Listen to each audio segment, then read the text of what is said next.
दोस्तों, स्वागत है एक बार फिर से आपका आपके अपने YouTube चैनल पर।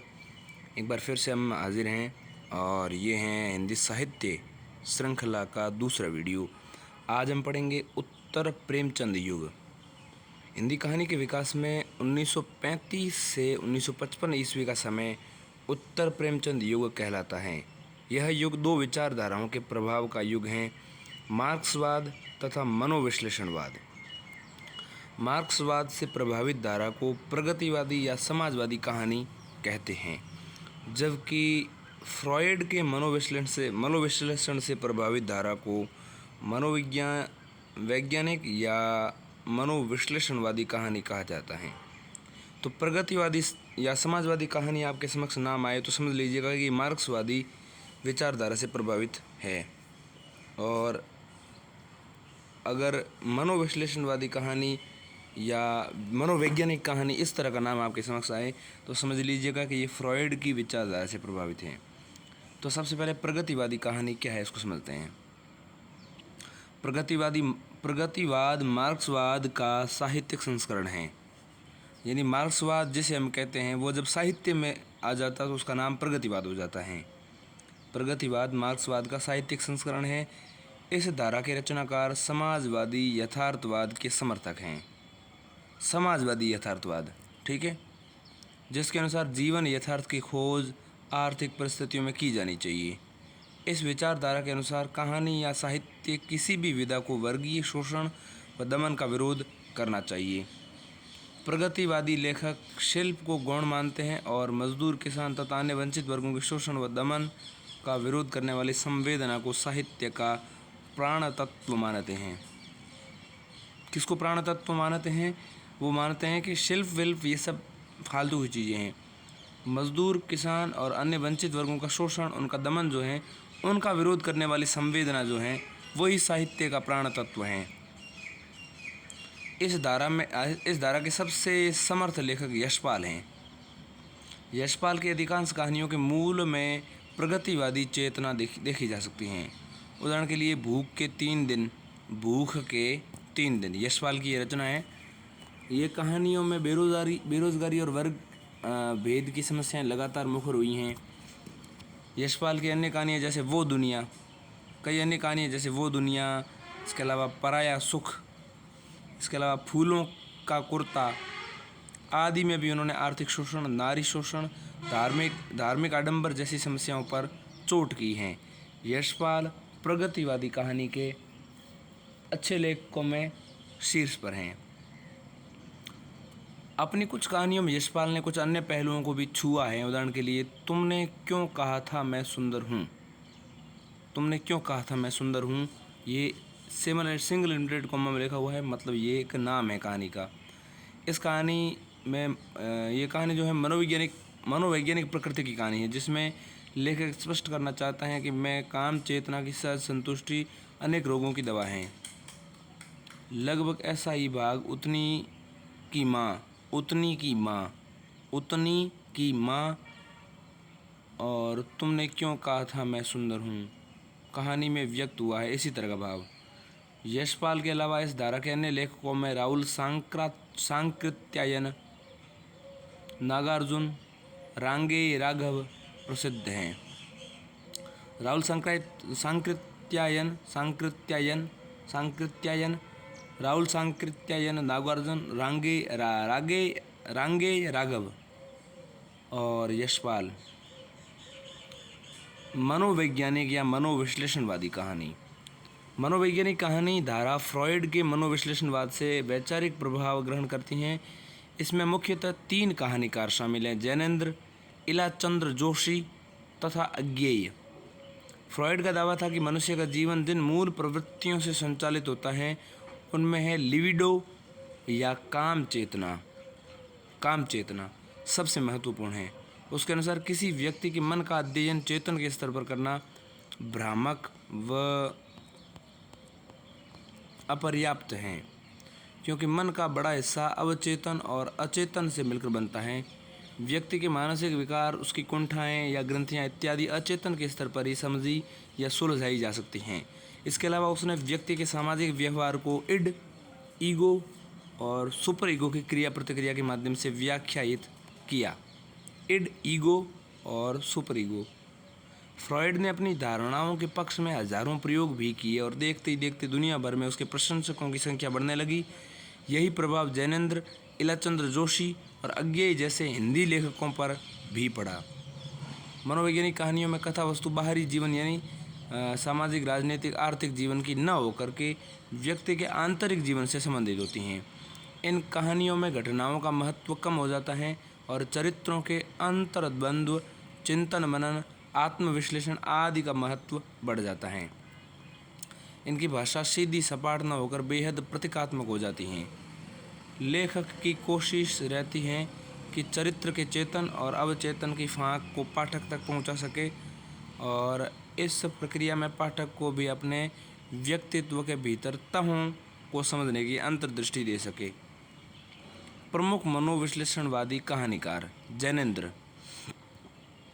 हिंदी कहानी की विकास यात्रा में जैनेंद्र फ्रॉयड के मनोविश्लेषणवाद से प्रेरित मनोवैज्ञानिक कहानी धारा का प्रवर्तक कहानीकार हैं।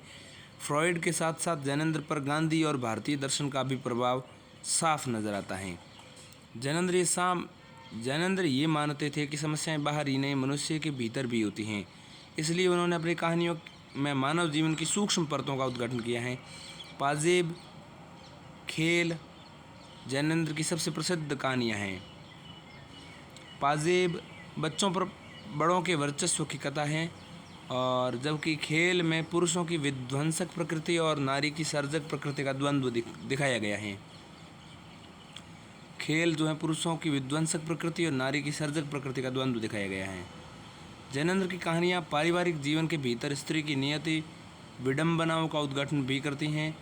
ऐसी कहानियों में सबसे प्रसिद्ध हैं पत्नी तथा जाह्नवी। एक कहानी है पत्नी, एक है जाह्नवी। वस्तुतः नारी जैनेंद्र की कहानियों का मुख्य विषय है। उन्होंने ऐसी नारी का चित्रण किया है जो घर और पतिव्रत्य की चार दीवारी से मुक्ति की आकांक्षा से स्पंदित हैं। जैनेंद्र की कहानियों में कथा वस्तु के रूप में विचार और दर्शन उपस्थित हुआ है। ऐसी कहानियों में नीलम देश की राजकन्या उल्लेखनीय है। नीलम देश की राजकन्या नामक ये कहानी जो है जैनेंद्र की कई कहानियों में कथा वस्तु के रूप में विचार और दर्शन उपस्थित हुआ है। ऐसी कहानियों में नीलम देश की राजकन्या में विचार और दर्शन दिखाई देता है। जैनेंद्र का महत्व यह है कि उन्होंने पहली बार हिंदी कहानी में कथा वस्तु को अंतर्मुखी और विश्लेषणात्मक बनाया। शिल्प के स्तर पर कथानक के आरंभ, उत्कर्ष और अंत की श्रृंखलाबद्धता को तोड़ते हुए तथा घटनाओं और चरित्रों की संख्या कम करते हुए विश्लेषण तथा प्रतीकात्मक भाषा को केंद्रीय महत्व प्रदान किया। अब बात करते हैं इलाचंद्र जोशी की। इलाचंद्र जोशी ने अपनी कहानियों में जीवन के उपेक्षित, कुंठित, मनोग्रंथि पीड़ित और परिस्थितियों के चंगुल में विवश और असहाय पात्रों को लेकर उनके चरित्रों का मनोवैज्ञानिक विश्लेषण प्रस्तुत किया है। अनाश्रित एक नाम है, दूसरा दिवाली और होली, तीसरा है पतिव्रता या पिशाची। अनाश्रित, दिवाली और होली, पतिव्रता या पिशाची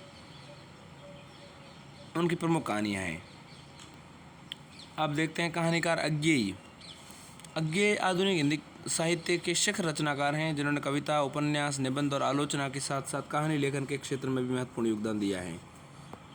अज्ञेय ने कविताएं भी लिखी हैं, उपन्यास भी लिखे हैं, निबंध भी लिखे हैं, आलोचनाएं भी लिखी हैं और कहानियाँ भी लिखी हैं। जो परंपरा जैनेंद्र ने शुरू की उसे पूर्णता अज्ञेय ने दी। अज्ञेय का पूरा नाम भी बताऊंगा मैं आपको। अज्ञेय का पहला कहानी संग्रह त्रिपथगा 1931 में प्रकाशित हुआ। उनके अनेक कहानी संग्रहों में परंपरा और जयदोल महत्वपूर्ण हैं। अज्ञेय की कहानियाँ सूक्ष्म, विश्लेषणात्मक और वैचारिक परिपक्वता की कहानियाँ हैं। उनकी कहानियों पर मुख्यतः दो विचारधाराओं का प्रभाव नजर आता है, फ्रॉयड के मनोविश्लेषणवाद और सार्त्र के अस्तित्ववाद का। ठीक है, फ्रॉयड का मनोविश्लेषणवाद भी और सार्त्र का अस्तित्ववाद भी अज्ञेय की कहानियों में साफ साफ दिखाई देता है। इन दोनों विचारधाराओं से प्रभावित होने के कारण अज्ञेय की कहानियों में व्यक्ति के व्यक्तित्व और उसके मानसिक पक्षों को केंद्रीय महत्व प्राप्त हुआ है। अज्ञेय की अधिकांश कहानियों का मूल स्वर व्यक्ति के अंतर्मन की खोज है। शहरीकरण, मध्य वर्ग के विस्तार आदि के कारण किस प्रकार व्यक्ति यांत्रिक जीवन का शिकार हो जाता है, किस प्रकार ऊब और घुटन जैसे तत्व उसके जीवन में शामिल हो जाते हैं, यह तत्व उनकी कहानियों में प्रबल हैं। रोज़, गैंग्रीन उनकी सबसे प्रसिद्ध कहानी है। रोज़, एक कहानी का नाम है रोज़, एक कहानी का नाम है गैंग्रीन। ये अज्ञेय की कहानियों में प्रसिद्ध कहानी है, जिसमें उन्होंने दिखाया है कि किसी भी प्रकार के नएपन से रहित जीवन में व्यक्ति और व्यक्तियों के संबंध किस प्रकार टूटते हैं। इस कहानी का केंद्रीय वाक्य ऐसा तो रोज़ होता है, ऐसा तो रोज़ होता है, बार बार इस विडंबना को उजागर करता है। इस कहानी को नई कहानी की पूर्व पीठिका भी कहते हैं। अज्ञेय की कहानियों में पर्याप्त वैविध्य भी दिखता है। उदाहरण के लिए जयदोल एक कहानी है, जयदोल एक कहानी है पठार का धीरज। इन कहानियों में रोमांस और यौन चेतना के चित्र दिखते हैं जो फ्रॉयड के प्रभाव से निर्मित है। ठीक। मेजर चौधरी की वापसी एक कहानी का नाम है। इस कहानी में व्यक्ति के अंतर्मन का सूक्ष्म विश्लेषण है। परंपरा एक कहानी है, उसमें संग्रह की कहानियों में मध्य वर्ग के पक्षों का चित्रण है। जबकि एक कहानी है पुलिस की सीटी जैसी कहानियों में क्रांतिकारी राष्ट्रवादियों का विषय बनाया गया है। क्रांति के समर्थन में लिखी गई कहानियों में हारिति, अकलंक, द्रोही, विपथगा आदि कहानियाँ भी महत्वपूर्ण हैं। इनमें बड़े आवेगपूर्ण ढंग से क्रांति के लिए मर मिटने वाले लोगों को अंकित किया गया है। अपने रोमानी रुझान के कारण अज्ञेय का नाम सबसे अधिक स्त्री और प्रेम संबंधों के अंकन में रमता है। इस दृष्टि से अमर वल्लरी और हरसिंगार एक कहानी का नाम है अमर वल्लरी, एक कहानी का नाम है हरसिंगार। ये कहानियाँ उल्लेखनीय हैं कि इसमें स्त्री और प्रेम संबंधों के अंकन अधिक हैं। ठीक है। देश विभाजन की पृष्ठभूमि पर लिखी गई हैं। एक कहानी मैं आपको बताता हूँ, लेटर बॉक्स, शरणदाता, बदला आदि कहानियाँ देश विभाजन की पृष्ठभूमि पर लिखी गई हैं। एक कहानी का नाम है लेटर बॉक्स कहानी जो है ये देश विभाजन पर लिखी गई हैं। शरणदाता भी और बदला भी। अज्ञेय की कुछ कहानियाँ ऐसी हैं जिसमें मानवीय और प्रगतिशील तत्वों के स्वीकार का आग्रह देखा जा सकता है। इस संदर्भ में जिजीविषा और चिड़ियाघर जैसी कहानियाँ महत्वपूर्ण हैं। जिजीविषा और चिड़ियाघर ये कहानियाँ जो हैं इसमें मानवीय और प्रगतिशील तत्वों को स्वीकार का आग्रह देखा जा सकता है। शिल्प के धरातल पर अज्ञेय की कहानियों में निम्नांकित विशेषताएं लक्षित की जा सकती हैं। उनकी कहानियों में कथानक लगभग खत्म हो गया है, उसकी जगह मानसिक सत्य ने ले ली है।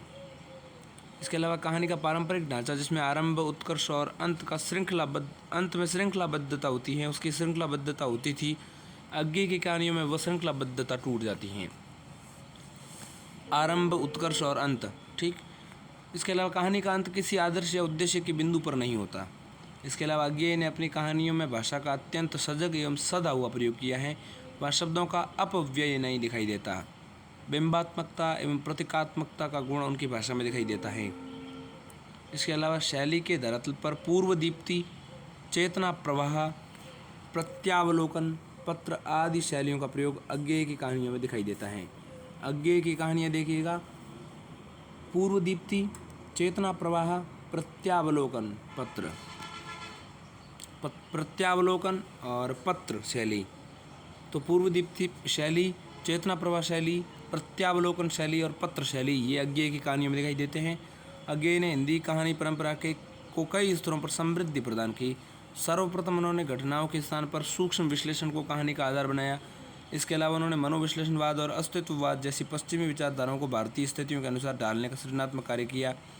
शिल्प के स्तर पर उन्होंने पूर्व दीप्ति यानी फ्लैशबैक, चेतना प्रवाह शैली, प्रत्यावलोकन शैली, पत्र शैली तथा प्रतीकात्मक और बिंबात्मक भाषा जैसे अनेक सफल प्रयोग किए। कहा जा सकता है कि नई कहानी के बीज अज्ञेय के यहाँ साफ तौर पर दिखते हैं। अब हम समझेंगे नई कहानी।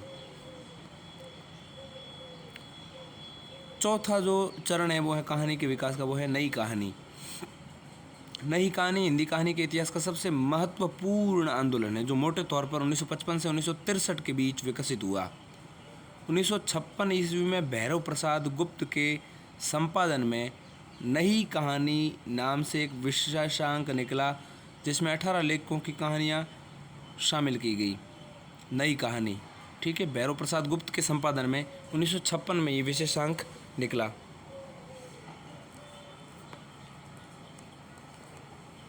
इसी विशेषांक के आधार पर इन कहानियों को नई कहानी कहा गया।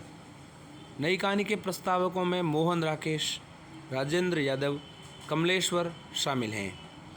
इनके अतिरिक्त निर्मल वर्मा, उषा प्रियमवदा, कृष्णा सोबती, अमरकांत, मन्नू भंडारी इस आंदोलन के जुड़े प्रसिद्ध कहानीकार हैं। नई कहानी का प्रवर्तक कौन है, इस प्रश्न पर विवाद है। डॉक्टर नामवर सिंह ने निर्मल वर्मा द्वारा लिखित कहानी परिंदे को पहली नई कहानी माना है। दूसरी ओर बच्चन सिंह ने मार्कंडेय द्वारा रचित, ध्यान दीजिएगा, नई कहानी का प्रवर्तक कौन है, इस प्रश्न पर विवाद है।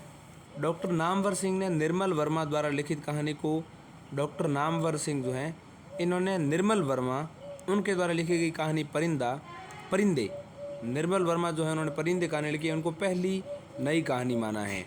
डॉक्टर नामवर सिंह ने ऐसा कहा है। जबकि दूसरी ओर बच्चन सिंह नाम के एक व्यक्ति है, उन्होंने मार्कंडेय द्वारा रचित कहानी दादी को पहली नई कहानी बताया है। दादी जो है मार्कंडेय द्वारा रचित कहानी है, उसको बच्चन सिंह ने पहली कहानी बताया है।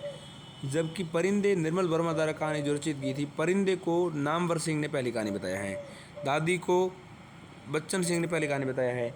सामान्य सहमति यही है कि परिंदे हिंदी की पहली कहानी मानी जाती है। कौन सी पहली कहानी? नई कहानी में पहली नई कहानी। नई कहानी की परिस्थितियाँ। नई कहानी आंदोलन पर इसके समय की परिस्थितियों का गहरा असर दिखाई पड़ता है। 1950 ईस्वी के बाद हिंदी साहित्य की हर विधा में नवलेखन की प्रवृत्ति विकसित हुई। 1950 के बाद जैसे नई कहानी, नई समीक्षा, नया उपन्यास, नई कहानी, ठीक है, नई कविता, इसमें सब शामिल हुए। इन सभी आंदोलनों के मूल में प्रायः एक सी परिस्थितियाँ कार्यरत थीं।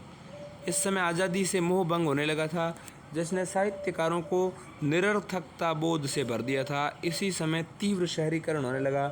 गाँवों से जो व्यक्ति शहर में आकर बसे, उन्हें रोजगार तो मिला, किंतु अकेलेपन और अलगाव जैसी समस्याओं ने उन्हें संबंधहीन, एकाकी, निरर्थक जीवन जीने पर मजबूर कर दिया।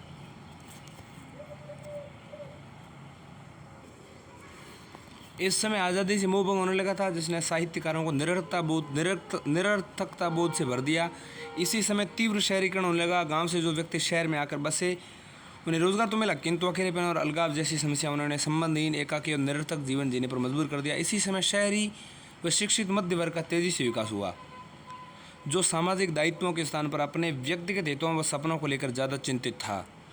इसी समय नारियां शिक्षित, आत्मनिर्भर और स्वतंत्र होने लगी थी, जिसके कारण स्त्री पुरुष संबंध में बुनियादी परिवर्तन आने लगा। पारिवारिक ढांचा टूटने लगा, यौन नैतिकता को खारिज किया जाने लगा। इन्हीं सब परिस्थितियों में शहरी मध्य वर्ग की टूटन व अवसाद को नई कहानी ने अपना लिया। नई कहानी के वैचारिक प्रेरणा स्रोतों में अस्तित्ववादी विचारधारा की महती भूमिका रही है। अस्तित्ववाद एक यूरोपीय विचारधारा थी, जिसका विकास विश्व युद्धों के दौरान हुआ। सार्त्र, कामू, हाइडेगर इसके प्रमुख विचारक हैं। Sartre, Camus, Heidegger. साहित्य जगत पर सार्त्र का प्रभाव अन्य विचारकों की तुलना में अधिक पड़ा। इस विचारधारा के अनुसार मनुष्य को स्वयं को साध्य समझते हुए अपने जीवन के महत्वपूर्ण निर्णयों में स्वयं चयन करना चाहिए। जो व्यक्ति स्वयं निर्णय करता है वह प्रामाणिक हैं, जबकि दूसरों के निर्णय के अनुसार स्वयं को वस्तु बना लेने वाला व्यक्ति अप्रामाणिक है। प्रामाणिक व्यक्ति चाहे जितना भी प्रयास कर ले वह पूर्णता हासिल नहीं कर सकता। प्रामाणिक व्यक्ति चाहे जितना भी प्रयास कर ले वह पूर्णता हासिल नहीं कर सकता, क्योंकि हर निर्णय, हर परिस्थिति में कुछ न कुछ अधूरापन छूट ही जाता है। व्यक्ति का जीवन इन अधूरे निर्णयों और उत्पन्न वेदनाओं से ही निर्मित होता है, जिनमें अधूरापन, अजनबीपन, और विसंगति जैसी स्थितियां अनिवार्य हैं। प्रामाणिक व्यक्ति इन नकारात्मक स्थितियों से बचकर भगाने की बजाय प्रामाणिक व्यक्ति इन नकारात्मक परिस्थितियों से बचकर भागने की बजाय उन्हें अपने जीवन का सहज हिस्सा मानता है। अस्तित्ववाद की इस विचारधारा ने जो बोध उत्पन्न किया, उससे नई कहानियों में अधूरेपन और विसंगति जैसे मनोभावों को महत्वपूर्ण जगह दी। नई कहानी को नई कहानी क्यों कहते हैं? नई कहानी के नामकरण पर यह प्रश्न हमेशा उठता रहा है कि इसमें नई शब्द का अर्थ क्या है। काल की दृष्टि से तो हर कहानी अपनी पूर्ववर्ती परंपरा से नई होती ही है, फिर इसे ही नई कहानी क्यों कहा गया? वस्तुतः यह समस्या सिर्फ नई कहानी की ही नहीं बल्कि नवलेखन के दौरान सभी विधाओं जैसे नई कविता, नई समीक्षा इत्यादि की है। नई कहानी के समर्थकों का दावा है कि नई कहानी सचमुच पहले की सारी परंपरा से कई मायनों में अलग है, क्योंकि यहाँ जीवन के प्रति जो नज़रिया मिलता है वह पहले के किसी भी साहित्य में नहीं मिलता। संक्षेप में नई कहानी को चार बिंदुओं पर पूर्ववर्ती कहानी परंपरा से अलग किया जा सकता है। कौन से 4 बिंदु? ध्यान दीजिएगा, मैं पढ़ता हूँ। पहले की कहानियों में कोई न कोई उद्देश्य दिखाई पड़ता था, जैसे प्रेमचंद पूर्व युग में उपदेश देना, प्रगतिवादी कहानियों में सामाजिक परिवर्तन उत्पन्न करना, कई अन्य कहानियों में मनोरंजन करना। नई कहानी घोषित रूप से किसी थोपे हुए उद्देश्य का विरोध करती हैं, वो सिर्फ वास्तविक जीवन को प्रस्तुत भर कर देना चाहती हैं। पहले की सभी कहानियों में कथानक को अत्यधिक महत्व मिलता रहा है। प्रेमचंद युग की कहानियों में तो साफ तौर पर एक सरल और सुगठित कथानक दिखता है जो आदि, मध्य और अंत बिंदुओं के माध्यम से विकसित होता है। जैनेंद्र की कहानियों में कथानक अंतर्मुखी हो गया किंतु खत्म नहीं हुआ। नई कहानी में कथानक बिखर गया, छिन्न भिन्न हो गया। इसका मूल तर्क यह है कि यदि जीवन में बिखराव है तो कहानी में बिखराव क्यों ना हो। या कथानक घटनाओं के माध्यम से निर्मित नहीं होता, स्थितियों के माध्यम से संरचित होता है। पहले की कहानियों में संयोग और आकस्मिकता जैसे नाटकीय तत्व प्रबल होते हैं। संयोग और आकस्मिकता जैसे नाटकीय तत्व प्रबल रूप से उपस्थित रहते थे। इन तत्वों के कारण कहानी में रोचकता और नाटकीयता, तनाव की सृष्टि तो होती थी किंतु कहानी उतनी ही मात्रा में यथार्थ से दूर होती जाती थी।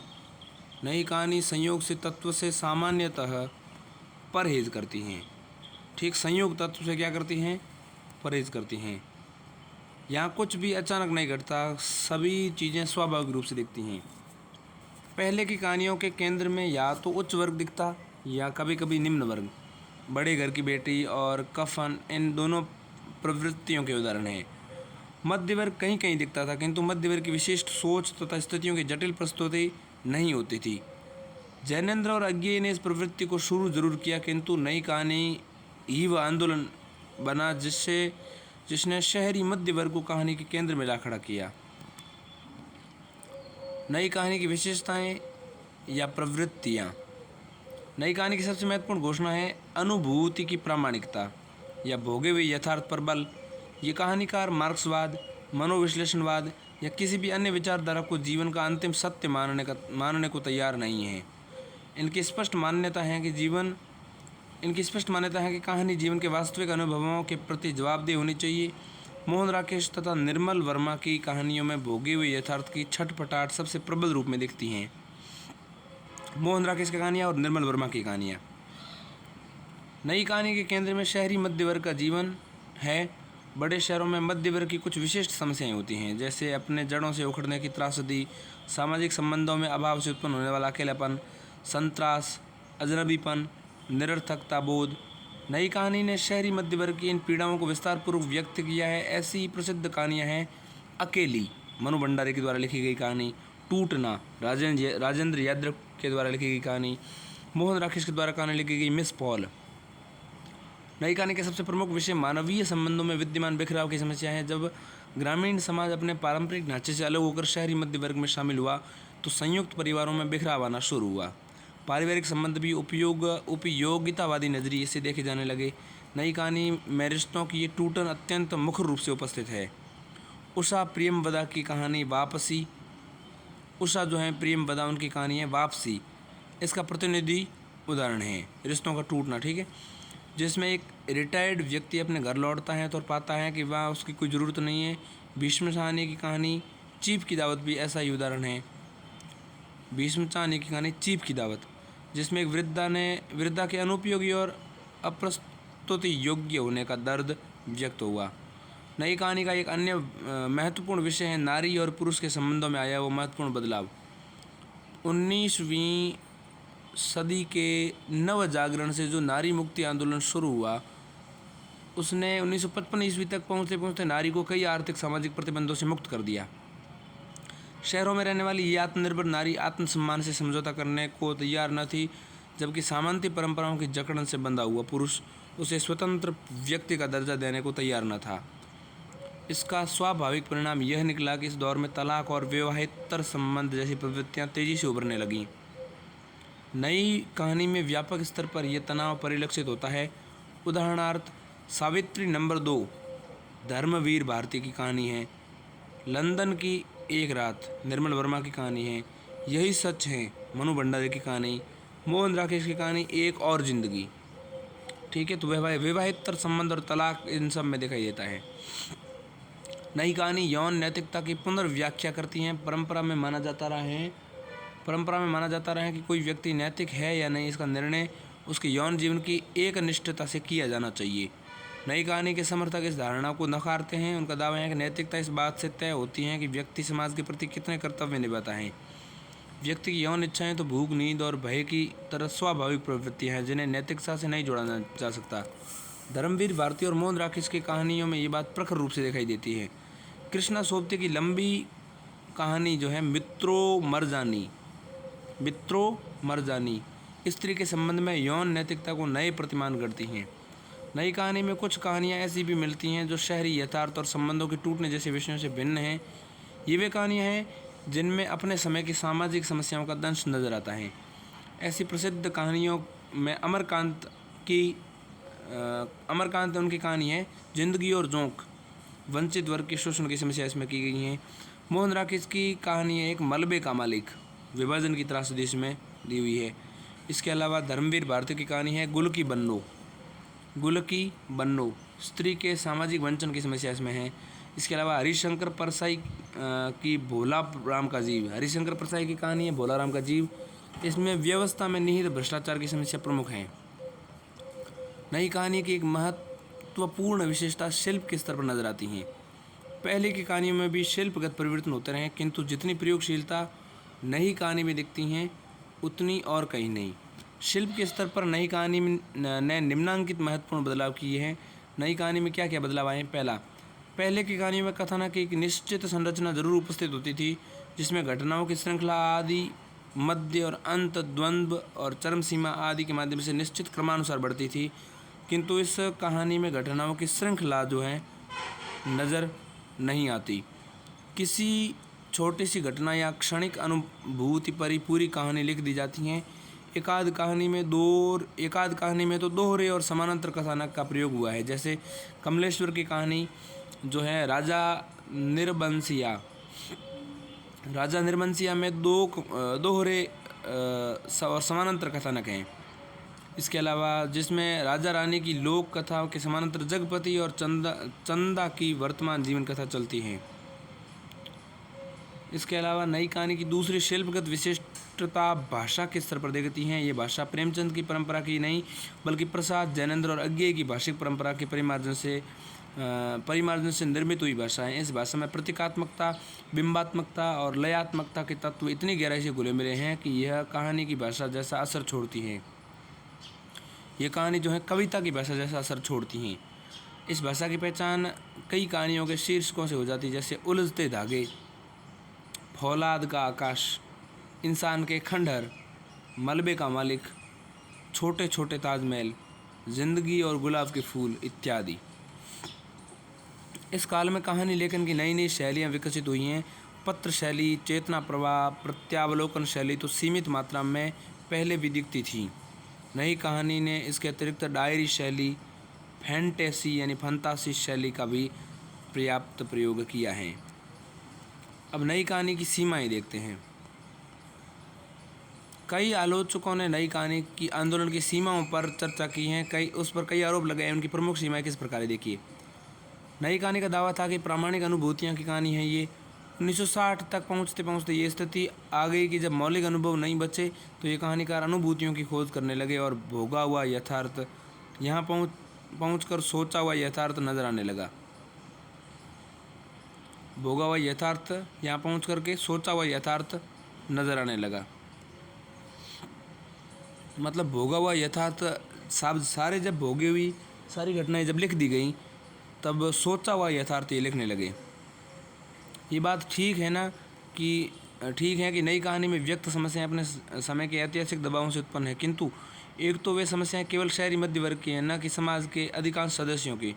दूसरे, इन कहानीकारों ने समस्याओं को सिर्फ उठाया भर है, उनके समाधान की कोशिश इनके यहाँ नज़र नहीं आती। इसलिए नई कहानी सामाजिक निष्क्रियता की कहानी है, सक्रियता की कहानी नहीं है। नई कहानी ने यौन नैतिकता पर तार्किक प्रश्न उठाए हैं, किंतु ये साफ तौर पर नज़र आता है कि कई स्थानों पर इन कहानीकारों ने अनावश्यक रूप से यौन प्रसंगों को कहानियों में ठूंसा है। इन कहानियों को पढ़कर कभी कभी यूँ लगता है कि समाज की मूल समस्या केवल यौन कुठाओं तक ही सीमित रह गई हैं। नई कहानी शुरुआत रोमानियत और कल्पना का विरोध करने से हुई थी, किंतु आगे चलकर कई नई कहानियाँ में यही तत्व प्रबल हो गए। उदाहरणार्थ नीली झील कहानी में नायक द्वारा प्रेम के लिए झील को ही खरीद लेने का प्रसंग काल्पनिक प्रतीत होता है। नई कहानी का मूल्यांकन। स्पष्ट है कि नई कहानी ने पहले की कहानी परंपरा को एक झटके में बदल डाला। प्रेमचंद का ग्रामीण और सामाजिक यथार्थ यहाँ हाशिए पर चला गया। शहरी मध्य वर्ग का भोगा हुआ यथार्थ अपनी तमाम निराशा और मोह भंग के केंद्र में आ गया। कथानक और भाषा शैली के स्तर पर इतने व्यापक परिवर्तन हुए कि कहानियों की संरचना पूर्णतः बदली। कथानक और भाषा स्तर पर इतने बदलाव हुए, भाषा शैली और कथानक के स्तर पर कि उसकी जो कहानियों की संरचना है वो पूर्णतः बदली हुई नजर आने लगी। यूँ नई कहानी पर आक्षेप कम नहीं है। सामाजिक निष्क्रियता, अत्यधिक प्रयोगशीलता के आरोप पर इस पर लगते हैं, किंतु यह कहने में कोई अतिशयोक्ति नहीं है कि हिंदी कहानी के इतिहास में सबसे सशक्त रूप यही नजर आता है। कहानीकार मोहन राकेश नवलेखन के दौर के प्रसिद्ध साहित्यकार हैं, जिन्होंने हिंदी नाटक और रंगमंच के साथ कहानी के विकास में भी अग्रणी भूमिका निभाई है। इनका संबंध नई कहानी आंदोलन से है, जो सामान्यतः 1955 से 1963 तक प्रचलित था। राजेंद्र यादव और कमलेश्वर के अतिरिक्त नई कहानी आंदोलन के तीसरे प्रस्तावक मोहन राकेश ही हैं। नई कहानी जिस भोगे हुए यथार्थ या अनुभूति की प्रामाणिकता के तत्व पर बल देती है, वह सबसे स्पष्ट तौर पर मोहन राकेश की कहानियों में ही दिखाई पड़ता है। उनकी कहानी है एक दो राह थी। मोहन राकेश के लेखन पर जिस विचारधारा का सबसे ज़्यादा प्रभाव है वो है अस्तित्ववाद। अच्छा, अरे यार वीडियो खराब करती है। मोहन राकेश के लेखन पर जिस विचारधारा का सबसे ज़्यादा प्रभाव है वह है अस्तित्ववाद। वे अस्तित्ववाद के इस दृष्टिकोण से सहमत हैं कि व्यक्ति की जीवन की सबसे बड़ी समस्या गलत निर्णय करने या निर्णय न कर पाने की समस्या है। इस प्रक्रिया में उसका जीवन निरंतर विसंगत होता चला जाता है। उनके कुल 5 कहानी संग्रह प्रकाशित हुए।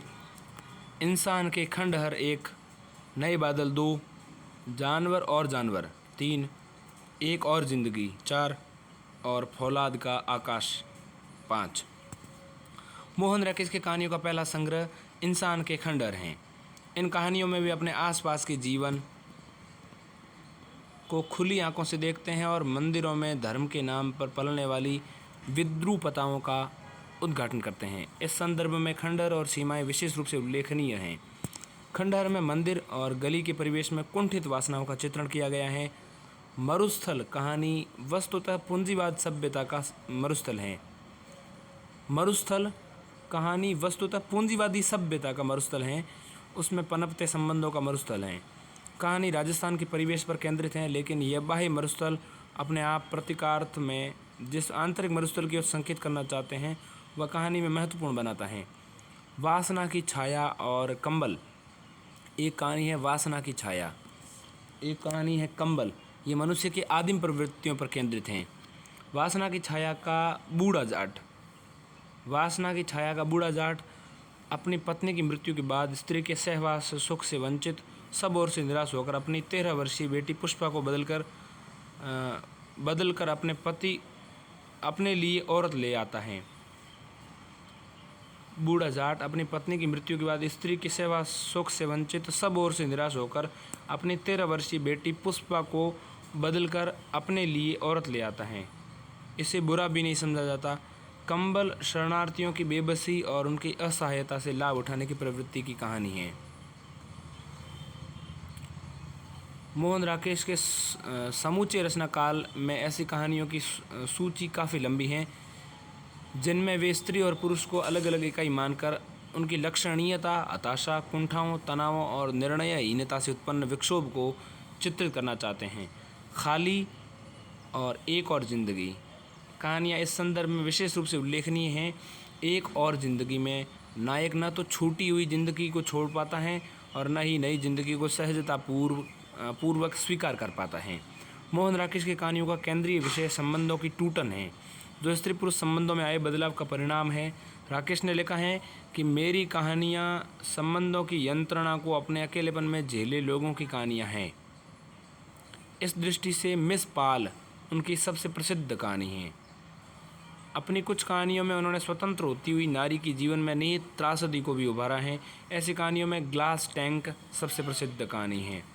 तो निहित त्रासदी को उभारने का जीवन में नारी की जीवन में निहित त्रासदी जो है ग्लास टैंक में दिखाई देती हैं। स्त्री पुरुष संबंधों के दायरे के बाहर मोहन राकेश की कुछ उल्लेखनीय कहानियाँ स्त्री की वर्जना विहित सहज छवि को चित्रित करती हैं। चित्रित करने की दृष्टि में महत्वपूर्ण है। कामकाजी महिलाओं के आर्थिक और भावनात्मक शोषण की ओर भी नजर गई हैं। इस संदर्भ में आद्रा अपरिचित कहानियाँ उल्लेखनीय हैं। किस लिए उल्लेखनीय है कि स्त्री पुरुष संबंधों के दायरे के बाहर मोहन राकेश की कुछ उल्लेखनीय कहानियाँ स्त्री पुरुष वर्जना विहित सहज छवि को चित्रित करने की दृष्टि में महत्वपूर्ण है। यानी स्त्री पुरुष संबंधों के बाहर अगर देखें तो स्त्री की वर्जना विहीन सहज छवि, स्त्री की वर्जना विहीन सहज छवि को चित्रित करने की दृष्टि में महत्वपूर्ण कहानियों में आती हैं आद्रा और अपरिचित। मोहन राकेश की कुछ अन्य कहानियाँ आखिरी सामान, मिस पाल, भूखे और सुहागिनें आदि स्त्री को उनके पूरे सामाजिक संदर्भ में प्रस्तुत करती हैं। अपनी कुछ कहानियों में मोहन राकेश ने कुछ अन्य विषयों पर कलम चलाई है। उदाहरण के लिए मलबे का मालिक कहानी में विभाजन का उन्माद दिखाया गया है। जंगला कहानी में बदले हुए मूल्यों से उत्पन्न तनाव को प्रदर्शित किया गया है। जंगला एक अन्य कहानी में परमात्मा का कुत्ता में व्यवस्था में निहित विसंगतियों को विस्तारपूर्वक उभारा गया है। हिंदी कहानी के विषय में मोहन राकेश का कई स्तरों पर योगदान दिखाई देता है। उनकी भाषा अत्यंत समर्थ, जो नाटकीय तनाव को धारण करने की वजह से कहानी को अनुभूति का विषय बना देती हैं। उनके चरित्रों में न कोई नायक है न कोई खलनायक है। यूँ लगता है कि नायकत्व और खलनायकत्व परस्पर घुलनशील हैं। वास्तविक नायकत्व और खलनायकत्व तो परिस्थितियों के पास हैं जो किसी भी चरित्र को अपने अनुसार बना देती हैं। इसलिए कुछ समीक्षक राकेश की कहानियों को स्थिति प्रदान कहानियाँ कहते हैं। लगभग यही विशेषताएं उनके नाटकों में भी दिखाई देती हैं। बात करते हैं कहानीकार कृष्णा सोबती की। कृष्णा सोबती हिंदी जगत की नारी लेखन परंपरा की सबसे सशक्त हस्ताक्षर हैं, जिन्होंने कहानी और उपन्यास दोनों विधाओं में अत्यंत प्रामाणिक लेखन किया है। नारी लेखन के समर्थक नारीवाद की इस प्रमुख मान्यता से सहमत हैं कि नारी समस्याओं को ही नारियां समझ सकती हैं, पुरुष नहीं। लेकिन क्योंकि संवेदना चाहे कितनी भी गहरी हो, वह स्वयं वेदना के समकक्ष नहीं हो सकती। संवेदना स्वयं वेदना के समकक्ष नहीं हो सकती। संवेदना पुरुष स्त्री के प्रति रख सकते हैं और स्वयं वेदना यानी नारी खुद की वेदना से जो पीड़ित है उनकी बात। कृष्णा सोबती की कथा साहित्य में नारीवाद का यही बीज भाव लगातार विकसित हुआ। कृष्णा सोबती की सबसे प्रसिद्ध लंबी कहानी मित्रों मर जानी है। सबसे प्रसिद्ध लंबी कहानी। इस कहानी को हिंदी की अब तक की सबसे बोल्ड कहानियों में शुमार किया जाता है। इसका मूल विषय है स्त्री पर लादी गई यौन वर्जनाओं का अतिक्रमण। इसकी नायिका तमाम सामाजिक संस्कारों व विश्वासों को खारिज करते हुए अपनी यौन इच्छाओं को सहजता से स्वीकार करती हैं। इसके पहले के संपूर्ण साहित्य में पुरुष यौनिकता केंद्र में थी। इस कहानी ने एक झटके में उस ढांचे को तोड़ दिया और स्त्री यौनिकता को स्वतंत्र पहचान दी। कृष्णा सोबती का एक प्रसिद्ध कहानी संग्रह बादलों के घेरे, कृष्णा सोबती का एक कहानी संग्रह है। इसमें शामिल सभी कहानियाँ नई कहानी आंदोलन से जुड़ती हैं। इन कहानियों की मूल समस्या पारिवारिक संबंधों की टूटन और स्त्री पुरुष संबंधों में आया बदलाव ही है। बादलों के घेरे में उनकी लंबी कथा यात्रा को समेटती 24 कहानियाँ हैं और इन सभी कहानियों को मोटे तौर पर 3 वर्ग में बांटा जा सकता है। पहले वर्ग में वे कहानियाँ आती हैं जिन्हें सामान्यतः प्रेम और स्त्री पुरुष संबंधों की कहानियाँ कहा जाता है। बादलों के घेरे, कुछ नहीं कोई नहीं, दोहरी सांझ, पहाड़ों के साए तले, दो राहें, दो बाहें।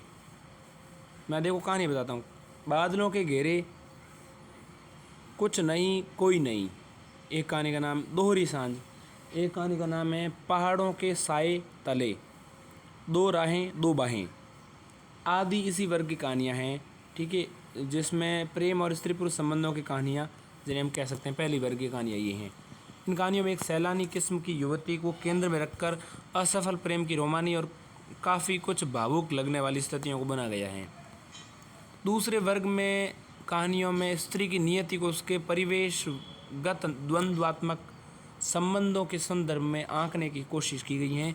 इन कहानियों में कृष्णा सोबती निषेध और नकारवादी दृष्टि को खारिज करती हुई स्त्री की यातना को उसके पूरे सामाजिक परिप्रेक्ष्य में अंकित करती हैं। बदली बरस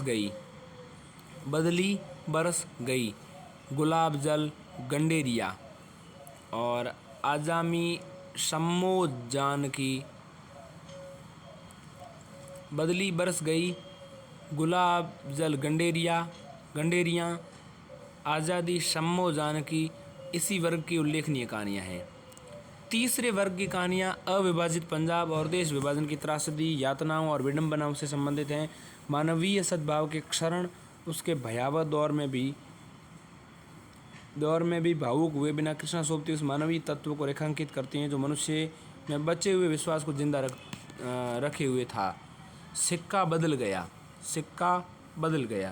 डरो मत, मैं तुम्हारी रक्षा करूँगा।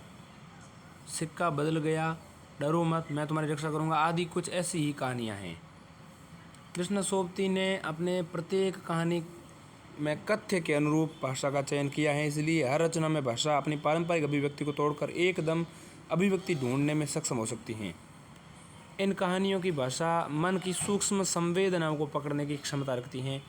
छोटे छोटे वाक्यों से गठित संवाद कहानी को प्रभावपूर्ण व संप्रेषणीय बनाते हैं। कृष्णा सोबती की कथा भाषा में मनुक्ख, मार, होलेरे, सैयाले, भौडे अनेक देशी शब्दों का प्रचुर मात्रा में प्रयोग हुआ है। मनुक्ख, मार, होलेरे, सैयाले, भौडे भाषा में गालियों का भी प्रयोग हुआ है, जिसको लेकर अश्लीलता के भी आरोप लगाए गए हैं, लेकिन कई आलोचकों ने इसे यथार्थ की अभिव्यक्ति से जोड़कर देखा है। हिंदी कहानी के विकास में कृष्णा सोबती का अभूतपूर्व योगदान है। एक तो उन्होंने पहली बार ऐसी भाषा शैली विकसित की जिसे पंजाबी मिश्रित हिंदी कहा जाता है। इसके अतिरिक्त पंजाब की आंचलिक संस्कृति के जीवंत चित्र अपनी कहानियों में मिलते हैं। उनका महत्व उस साफ गोई बोल्डनेस की वजह से है जो उस नारी विश्लेषण में दिखती हैं। उनकी कहानियों में पहली बार नारी को स्वतंत्र व्यक्ति का दर्जा मिला है। इस रूप में कहें तो कार्य सिद्धांत के स्तर पर द सेकंड सेक्स की लेखिका सिमोन द बोउआ ने किया था। ठीक वहीं हिंदी कहानियों के स्तर पर कृष्णा सोबती ने किया है।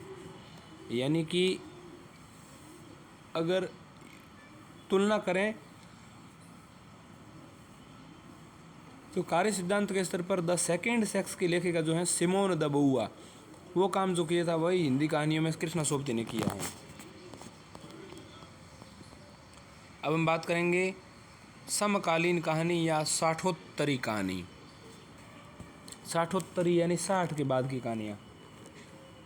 नई कहानी के बाद की हिंदी कहानियों को सामान्यतः समकालीन कहानी या साठोत्तरी कहानी कह दिया जाता है। इसके अंतर्गत नई कहानी आंदोलन सीमित या व्यापक रूप में दिखते हैं, जिनमें प्रमुख हैं अकहानी, समानांतर कहानी, जनवादी कहानी, सचेतन कहानी, सहज कहानी या तथा सक्रिय कहानी। बहुत सारी कहानियाँ हैं, जैसे अकहानी, समांतर कहानी, जनवादी कहानी, सचेतन कहानी, सहज कहानी, सक्रिय कहानी। इन आंदोलनों का संक्षिप्त परिचय नीचे दिया जा रहा है। पहले हम समझेंगे अकहानी किसे कहते हैं। अकहानी आंदोलन का सूत्रपात 1960 के दशक में नई कहानी के विरोध में हुआ था। ये फ्रांस के एंटी स्टोरी मूवमेंट से प्रभावित आंदोलन है। इस आंदोलन की कहानियों में जीवन के प्रति अस्वीकार का भाव वैसे ही दिखता है जैसे अकविता की कविताओं में दिखाई पड़ता है। सभी मूल्यों में गहरी अनास्था प्रकट करती है। ये धारा अजनबीपन और निरर्थकता बोध को प्रश्रय देती हैं। गंगा प्रसाद विमल की प्रश्न चिन्ह, दूधनाथ सिंह की रीछ, रविंद्रनाथ कलिया की 9 साल की छोटी पत्नी, अवध नारायण सिंह की आकाश का दबाव आदि कहानी के कुछ प्रमुख उदाहरण हैं। गंगा प्रसाद विमल, उनकी एक कहानी है प्रश्न चिन्ह। इसके अलावा एक है दूधनाथ सिंह की कहानी है रीछ। 9 साल की छोटी पत्नी कहानी है रविंद्रनाथ कालिया की। इसके अलावा आकाश का दबाव ये अवध नारायण सिंह की कहानी है। ये अकहानी के कुछ प्रमुख उदाहरण हैं। अकहानी आंदोलन की प्रमुख विशेषताएं निम्नलिखित हैं। पहले, जीवन मूल्यों का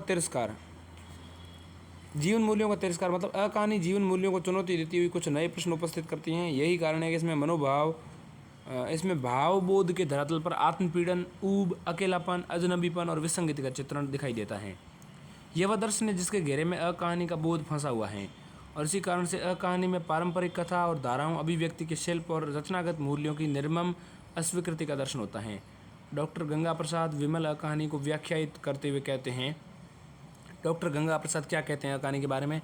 अकहानी कथा के स्वीकृत आधारों का विशेष तथा किसी भी तरह की मूल्य स्थापना का अस्वीकार है। परंपरा का पूर्ण नकार, अब देखिए हम समझते हैं दूसरा बिंदु, परंपरा का पूर्ण नकार इसमें दिखाई देता है। दूसरा जो इसका गुण है, पहला तो है जीवन मूल्यों का तिरस्कार अकहानी आंदोलन की विशेषताओं में। दूसरा अकहानी आंदोलन की विशेषताओं में है परंपरा का पूर्ण नकार। अकहानी पुरानी व्यवस्था से कोई संबंध नहीं रखना चाहती, बल्कि उसके प्रति नफरत और गुस्से की आग से जल रही हैं।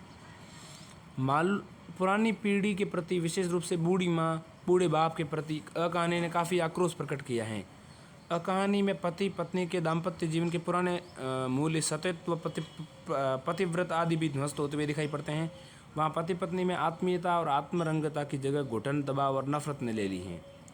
अतिशय आधुनिकता तीसरा गुण है, अतिशय आधुनिकता। अकहानी अतिशय आधुनिकता पर जोर देती हैं, इस कारण से वह समाज से कट जाती हैं, और अकहानी संबंधहीनता, संबंध भाव की स्थितियों को उभारती हैं। इसमें संबंधों के जिस संसार का चित्रण किया गया वह बहुत भयावह, तकलीफदेह और निर्मम है। अकहानी में व्यक्ति की निराशा, कुंठा, पराजय का चित्रण अधिक किया गया है, तथा अकहानी आम आदमी की जीवन की मूल समस्याओं से कटी हुई है। निरर्थकता बोध को अकहानीकारों ने पर्याप्त रूप से रेखांकित किया है। इस पर विदेशी आधुनिकता का प्रभाव अधिक है। यौन उन्मुक्तता, अकहानी में पर पुरुष पर स्त्री के साथ संभोग के दृश्यों का वर्णन विस्तार से हुआ है। इसके अतिरिक्त अकहानी के अंतर्गत समलैंगिक संपर्क, पशु संपर्क की कहानियाँ भी दिखाई गई हैं। वस्तुतः अकहानीकारों ने यौन संबंधों को बहुत अधिक महत्व दिया है। शिल्पगत अमूर्तता, शिल्प के स्तर पर एक इसका जो विशेषता है वह शिल्पगत अमूर्तता। शिल्प के स्तर पर अकहानी आंदोलन पारंपरिक शिल्प का विरोध तो करता ही है, साथ ही नए शिल्प के प्रति भी उदासीन है। ये एक शिल्पहीन आंदोलन है। यह अनुभूत सत्य को यथार्थ से अभिव्यक्त करने के लिए अपनी प्रतिबद्धता जाहिर करता है। अकहानी के पात्र प्रतीक रूप में स्थिति को संकेत देते हैं। कई जगह पात्रों के नाम भी नहीं होते हैं, बल्कि स्थिति का अमूर्त प्रभाव पैदा करने के लिए क, ख, ग को संकेत रूप में पात्र मान लेते हैं। इसके अतिरिक्त कहानी में जहाँ एक और शिल्प विघटन का सुंदर रूप दिखाई देता है, वहीं दूसरी ओर कहानी फैंटेसी, डायरी, मोनोलॉग, संस्मरण, आत्म प्रलाप तथा अन्य विधाओं की विशेषताओं लिए हुए है। कहीं कहीं कहानी के शिल्प में अस्वाभाविकता दिखाई देती है, तो दूसरी ओर उसमें समरसता, नाटकीयता, आकस्मिकता का प्रभाव भी दिखाई देता है। कुल मिलाकर कहानी जो है अमूर्त शैली को लेकर चलती हैं। अब हम बात करते हैं समानांतर कहानी। समानांतर कहानी आंदोलन जो है 8वें दशक में कथाकार कमलेश्वर द्वारा चलाया गया महत्वपूर्ण कहानी आंदोलन है। सन 1972 में एक और सारिका पत्रिका तथा दूसरी ओर समानांतर प्रथम कहानी संग्रह। 1972 में एक और तो सारिका पत्रिका, सारिका नाम की एक पत्रिका, और एक कहानी संग्रह है समानांतर प्रथम इस नाम का, के माध्यम से कमलेश्वर ने इस आंदोलन को क्रमशः आलोचना और रचना की धरातल पर प्रतिफलित किया है। मतलब सारिका पत्रिका में आलोचना और समानांतर प्रथम कहानी संग्रह जो हैं उसमें रचना की धरातल पर प्रतिफलित किया है। सारिका पत्रिका के अक्टूबर 1974 से लगातार 10 अंकों की एक श्रृंखला समानांतर कहानी विशेषांक के रूप में प्रकाशित हुई। पुनः 1977 में 3 विशेषांक और निकाले गए। 1974 से लगातार 10 अंकों की एक श्रृंखला समांतर कहानी विशेषांक इस नाम से प्रकाशित होती। इसके अलावा पुनः 1977 में आकर के 3 विशेषांक और निकाले गए। कमलेश्वर, कामतानाथ, इब्राहिम शरीफ, सतीश जमाली इस आंदोलन से जुड़े प्रमुख कहानीकार हैं। समानांतर कहानी आंदोलन की पृष्ठभूमि में 7वें दशक के अंत में जन्म लेता ये अनुभव था कि देश में आम आदमी का एक बहुत बड़ा वर्ग कहानियों से उपेक्षित हो गया है। आम आदमी को ही केंद्र में रखकर इस आंदोलन से जुड़े कहानीकारों ने कहानियों का सृजन किया है। इस आंदोलन के कहानीकार वामपंथ के इस विचार से सहमत थे कि साहित्य के केंद्र में आम आदमी होना चाहिए, किंतु वे समाजवादियों के सर्वहारा चिंतन से सहमत नहीं थे। इसके अनुसार सर्वहारा एक खास सिद्धांत से जुड़ा हुआ शब्द है। यह भारत में आम आदमी की समग्रता के प्रति न्याय नहीं कर सकता।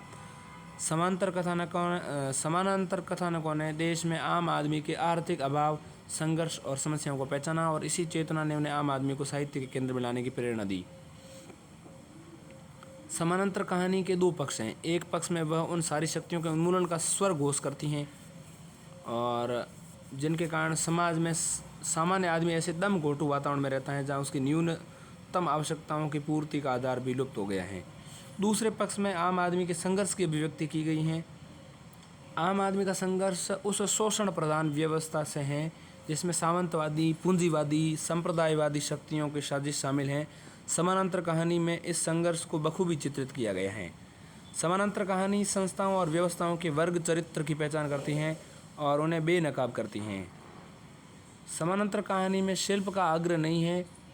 कहानी को अमूर्त बनाने के लिए शिल्पगत तत्वों, बिंब, प्रतीक आदि का निषेध किया गया है। विषय के अनुरूप भाषा रूपाकार ग्रहण करती हैं। वह सहज, बेधक और अनौपचारिक हैं।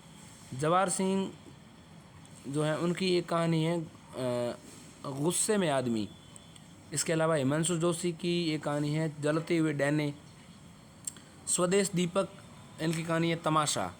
आलम शाह की कहानी है, आलम शाह खां, इनकी कहानी है पराई प्यार का सफ़र, पराई प्यास का सफ़र। इसके अलावा गंगा प्रसाद विमल की उसकी पहचान आदि प्रमुख समानांतर कहानियाँ हैं। यदि हम समानांतर कहानी आंदोलन की उपलब्धियों की बात करें तो हम इसकी निम्नलिखित उपलब्धियों को रेखांकित कर सकते हैं। पहला, 7वें दशक के अंत में कहानी में एक अवरोध दिखाई देता है कि इसमें समानांतर कहा 7वें दशक के अंत में हिंदी कहानी में एक अवरोध दिखाई देता है, इसे समांतर कहानी ने तोड़ा। भावोद्रेकों को जकड़ी हुई कहानी को समानांतर कहानी ने आम आदमी से पीड़ा से जोड़ने का काम किया। इसने हिंदी कहानी को आत्मकेंद्रित अनुभववाद से मुक्ति दिलाई। इसमें व्यक्ति की असहायता, मूल्यहीनता, नैतिक संकट आदि को विस्तृत सामाजिक राजनीतिक परिप्रेक्ष्य में देखा गया। इसमें आम आदमी के संघर्ष के साथ समग्र सामाजिक तंत्र को कुशलता से रेखांकित किया गया। शिल्प के धरातल पर किसी विशिष्ट फॉर्म के प्रति आग्रह नहीं रखा गया। कहानी की भाषा को स्पष्ट, सहज और संप्रेषणीय बनाया गया। अगली कहानी है जनवादी कहानी। ध्यान दीजिएगा, आप जनवादी कहानी पढ़ रहे हैं। हिंदी कहानी का विकास यात्रा में 8वें दशक के अंत में जनवादी कहानी आंदोलन की पृष्ठभूमि बनती हुई दिखाई देती हैं। 8वें दशक के अंत में सामान्यतः 1982 में हिंदी में जनवादी लेखक संघ की स्थापना के साथ जनवादी कहानी आंदोलन का आरंभ माना जाता है। 1982 में हिंदी में जनवादी लेखक संघ की स्थापना के साथ जनवादी कहानी आंदोलन का आरंभ माना जाता है। यह आंदोलन स्वयं को प्रेमचंद की कहानी ये आंदोलन जो है स्वयं को प्रेमचंद की कहानी परंपरा का विकास के रूप में देखता है। 1982 ईस्वी से लेकर अब तक इस कहानी आंदोलन से जुड़े हुए कई रचनाकार हिंदी लेखन के क्षेत्र में सक्रिय रहे हैं, जिसमें स्वयं प्रकाश, रमेश उपाध्याय, असगर वजाहत, शिवमूर्ति, संजीव, सूरज पालीवाल आदि प्रमुख हैं। यह आंदोलन यह स्वीकार करते हैं कि मध्य वर्ग का भविष्य सर्वहारा के साथ है और उसे सर्वहारा ही बल प्रदान कर सकता है। यह कहानी सर्वहारा पर किए जा रहे शोषण के विरुद्ध संघर्ष पर सर्वाधिक बल देती हैं और किसान, मजदूर आदि को संघर्ष को सूक्ष्मता में सजगता से उभारती हैं। जनवादी कहानी में मध्यम वर्ग के विभिन्न आयाम खुलते हुए दिखाई देते हैं। इनमें सर्वाधिक बल मध्य वर्गीय संस्कारों से मोह भंग पर है। इसके अतिरिक्त आत्मालोचना, सामाजिक विसंगतियों के प्रति तीव्र असंतोष तथा सर्वहारा के निकट जाने की लालसा इन पक्षों को जनवादी कहानी पर विशेष बल देती हैं। जनवादी कहानी का वैशिष्ट्य यह है कि जनवादी कहानी का वैशिष्ट्य यह है कि वह समस्याओं को जीवन के बीच से उठाती हैं। यह मार्क्सवादी विचारधारा को स्वीकार करती हैं, किंतु उसे अनुभव से जोड़कर प्रस्तुत करती हैं। जनवादी कहानी कथ्य के अनुरूप सहज शिल्प और भाषा के प्रयोग पर विश्वास करती हैं। काशीनाथ सिंह की सुधीर घोषाल, स्वयं प्रकाश की सूरज कब निकलेगा एक सुधीर घोषाल कहानी है जो काशीनाथ सिंह की है। सूरज कब निकलेगा ये कहानी स्वयं प्रकाश की है। शिवमूर्ति जो है उन्होंने कहानी लिखी कसाईबाड़ा। संजीव की कहानी अपराध। सुधीर घोषाल, सूरज कब निकलेगा, कसाईबाड़ा, अपराध आदि इस धारा की प्रमुख कहानियाँ हैं। अगले कहानी आंदोलन की बात करते हैं। सचेतन कहानी। यह आंदोलन 1960 ईस्वी के बाद महीप सिंह द्वारा शुरू किया गया था। इनका दावा है कि नई कहानी या कहानी की दौर की कहानियाँ संतरास, निरर्थकता बोध को इतना ज़्यादा दिखाती हैं कि जीवन जीने की इच्छा खत्म होने लगती हैं। सचेतन कहानी संघर्ष और जागरूकता का समर्थन करती हैं। इसके प्रमुख उदाहरण हैं महीप सिंह की कहानी कील और शैलेश मटिया ने उसकी कहानी उसने नहीं कहा था।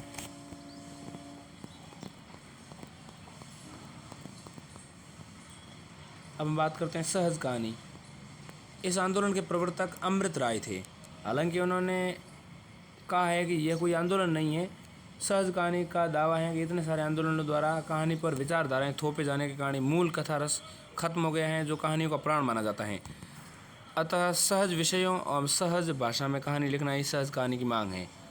नासिरा शर्मा, रमेश बत्रा इस दौर के प्रमुख लेखक हैं। एक कहानी है सक्रिय कहानी।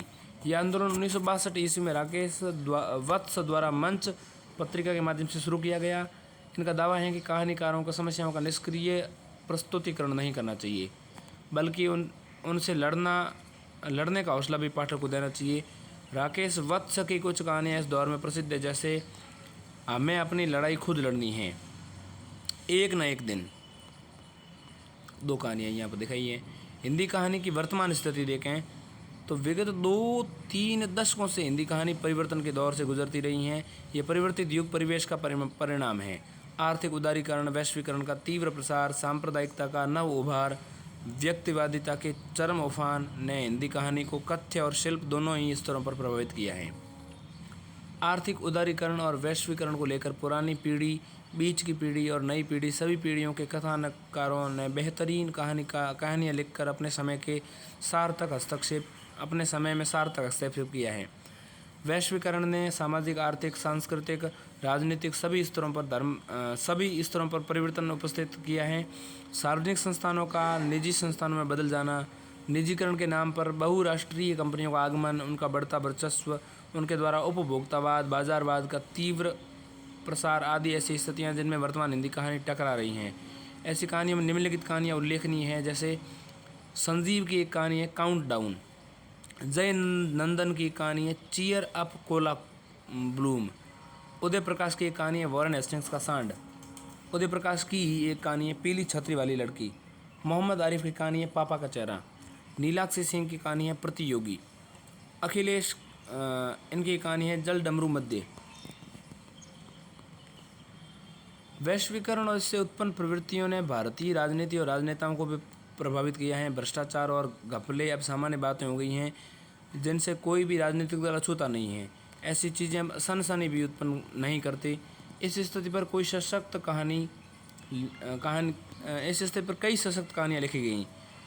ऐसी कहानियों में देखें भ्रष्टाचार पर तो प्रभात रंजन की कहानी जो है जानकी पुल उल्लेखनीय है, जो बारीकी से देश के उस व्यवस्था को अनावृत करती हैं जिसने जनता को विकास के झूठे सपने पर उसे जो लगातार टूटते रहे हैं।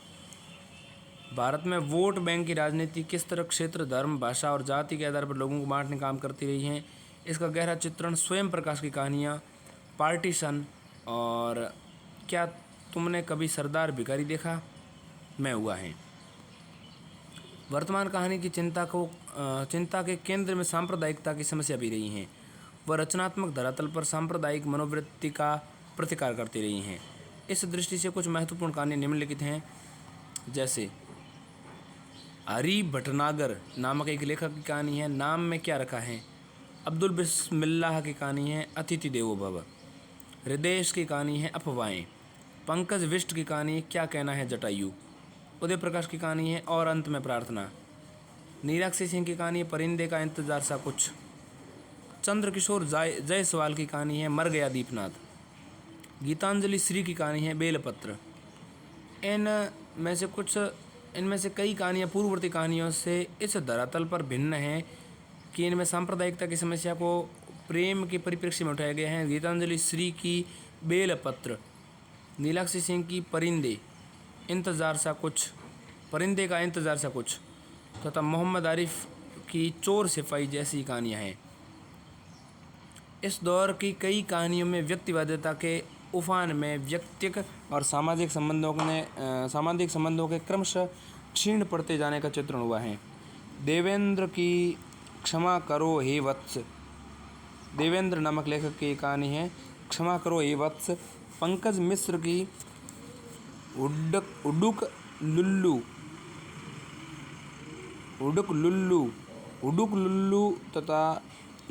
जो है पंकज मित्र की कहानी है। उमाशंकर चौधरी की कहानी है अयोध्या बाबू सनक गए हैं। इस दृष्टि से उल्लेखनीय कहानियाँ हैं कि इसमें व्यक्तिवादिता के उफान में व्यक्तिक और सामाजिक संबंधों के क्रमशः यानी व्यक्तिवादिता में क्षीण पड़ते जाने का चित्रण हुआ है।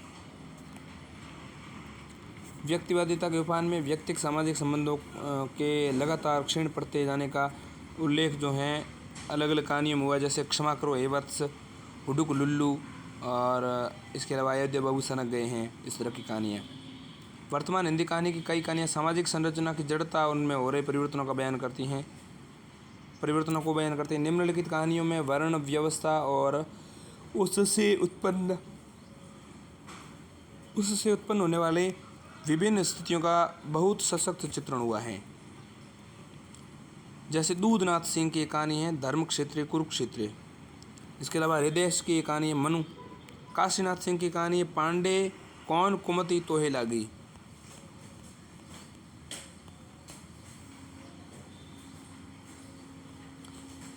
कई कहानियों में विकास के परिप्रेक्ष्य में ग्रामीण जीवन का बहुत ही गहरा चित्रण हुआ है। ये कहानियाँ ये निरूपित करती हैं कि विकास की कथित प्रक्रिया में ग्रामीण जीवन की दरिद्रता और विकृति कम होने की जगह बढ़ी हैं। समर्थ वर्ग विकास प्रक्रिया का अपने हित साधन में दोहन करते रहे हैं। इस दृष्टि में कुछ महत्वपूर्ण कहानियाँ हैं, जैसे शिव मूर्ति की कहानी है कसाई बाड़ा। संजीव ये कहानी है त्रिवेणी का तड़ बनना। कुछ कहानियों में अकाल और बाढ़ जैसी प्राकृतिक आपदाओं का ग्रामीण की जनता की लाचारी और गरीबी का तीखा चित्रण हुआ है, जैसे शिव मूर्ति की अकाल दंड। इस तरह की कहानी में बाढ़ और प्राकृतिक आपदाओं से जुड़ी कहानी है। इसके अलावा एक कहानी है जल प्रांतर। ये कहानी अरुण प्रकाश की है। ऐसी कहानियाँ इस तरह की कहानियाँ हैं। वर्तमान की विकट समस्या वृद्धावस्था की समस्या है।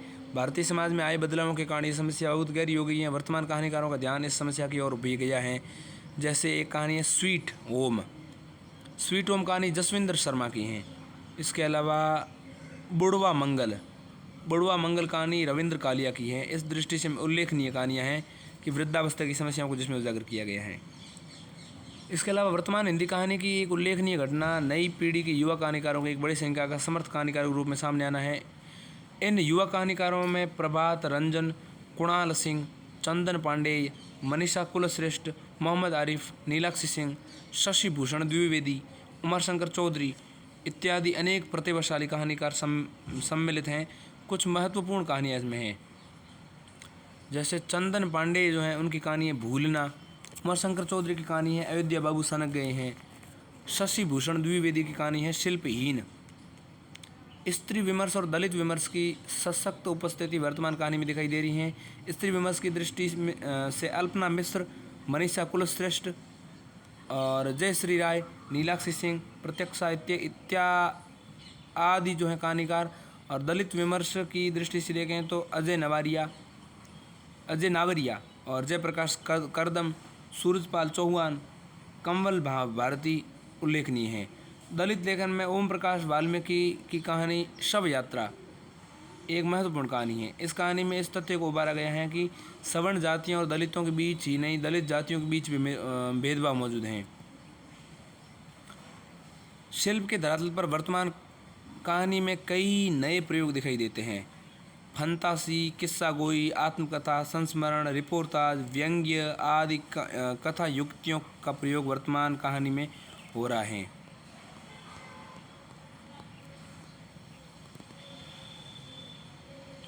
अब हम समझते हैं युवा कहानी। वर्तमान हिंदी कहानी की एक महत्वपूर्ण घटना नई पीढ़ी के कहानीकारों की बड़ी संख्या में समर्थ कहानीकार के रूप में उभरना है। इनके द्वारा लिखी गई कहानियों के लिए युवा कहानी की संज्ञा प्रचलन में आ चुकी हैं। हिंदी की कुछ पत्रिकाओं में युवा कहानी के लिए मंच देने का काम किया गया। इन पत्रिकाओं में रविंद्र कालिया के संपादकत्व में निकलने वाली पत्रिका जो है वो इम्पोर्टेंट है। रविंद्र कालिया की जो पत्रिका है वो है नया ज्ञानोदय, ये एक पत्रिका है। इसके अलावा नया ज्ञानोदय के युवा कहानी विशेषांकों ने युवा कहानी को प्रतिष्ठित करने में महत्वपूर्ण भूमिका निभाई है। युवा कहानी धारा के महत्वपूर्ण कहानीकारों में प्रभात रंजन, कुणाल सिंह, चंदन पांडेय, मनीषा कुलश्रेष्ठ, मोहम्मद आरिफ, नीलाक्षी सिंह, शशि भूषण द्विवेदी, उमाशंकर चौधरी, पंकज मित्र, अनिल कुमार यादव आदि का नाम लिया जा सकता है।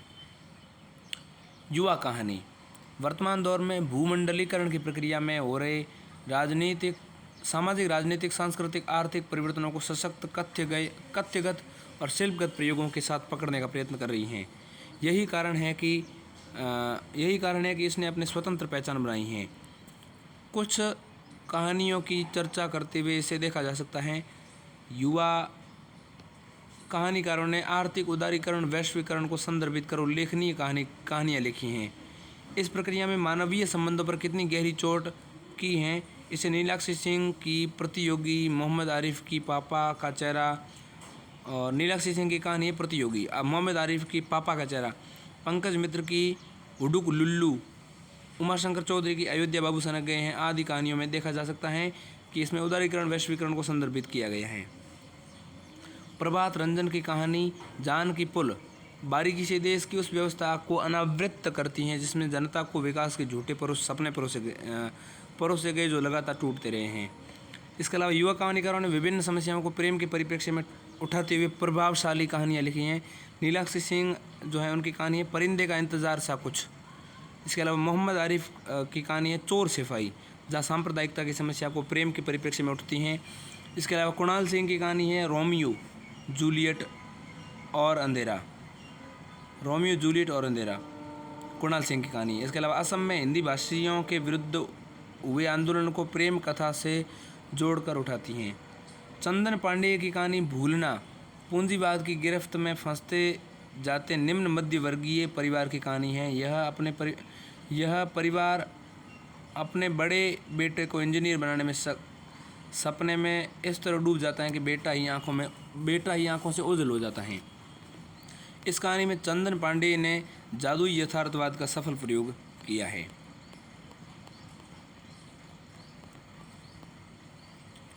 शिल्प के धरातल पर युवा कहानी में कई नए प्रयोग दिखाई देते हैं।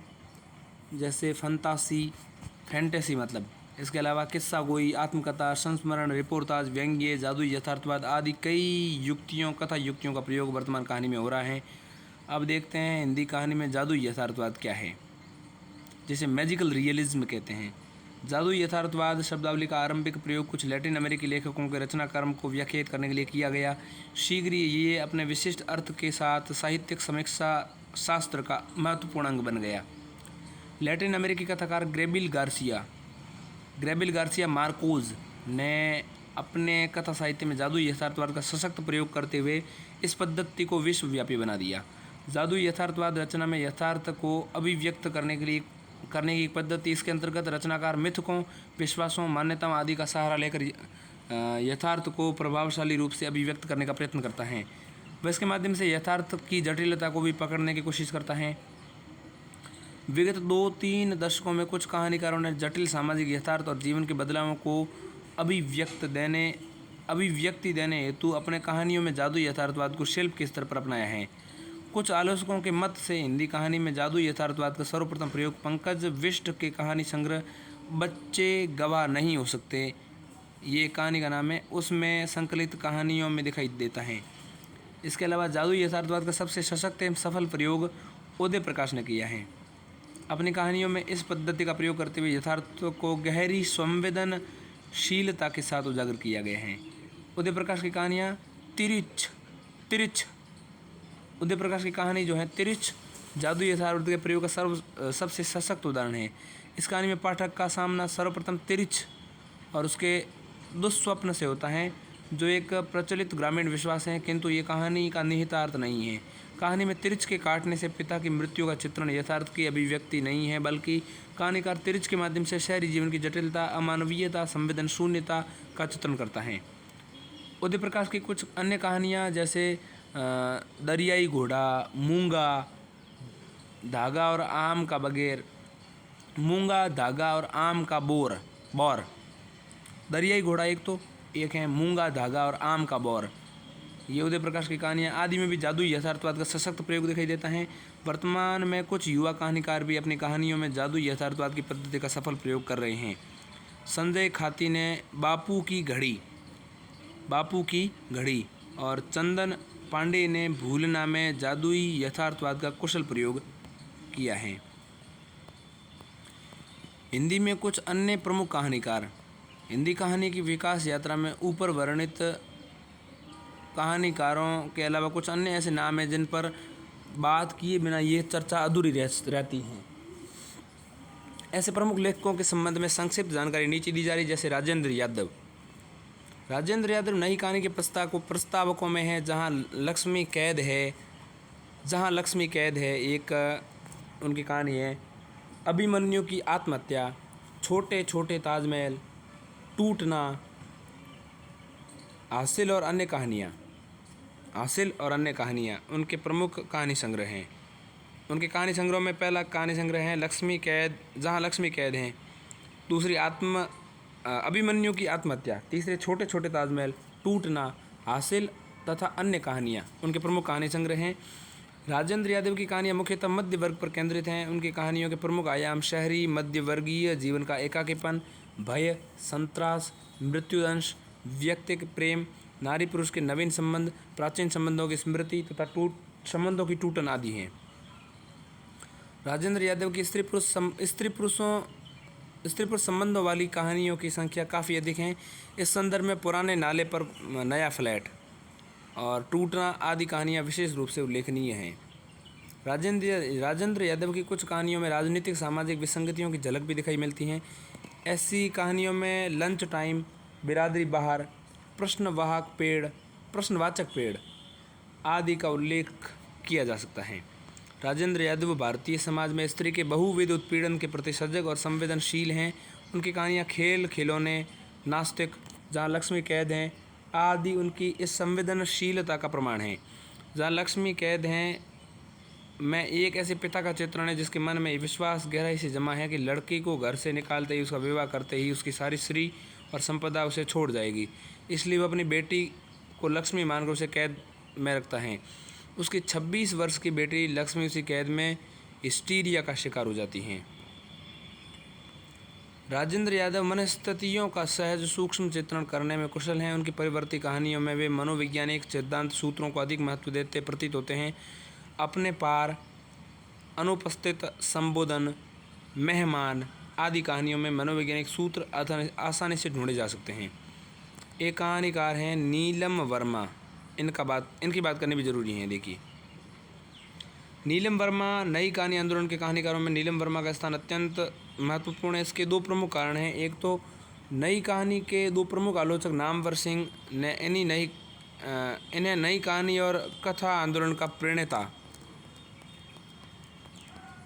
मानते हुए इनकी कहानी परिंदे को पहली नई कहानी जो है परिंदे को कहा है। नीलम वर्मा की कहानी है परिंदे, और इसको पहली कहानी किसने कहा है? तो नामवर सिंह जो हैं उन्होंने ऐसा कहा है कि नीलम वर्मा की कहानी परिंदे ही पहली नई कहानी है। नीलम वर्मा की कहानियाँ कथा वस्तु एवं शिल्प की दृष्टि से विशिष्ट हैं। नीलम वर्मा की अधिकांश कहानियों की पृष्ठभूमि विदेश की हैं और उनका अधिकांश कहानियों में प्रेम को विषय के रूप में ग्रहण किया गया है।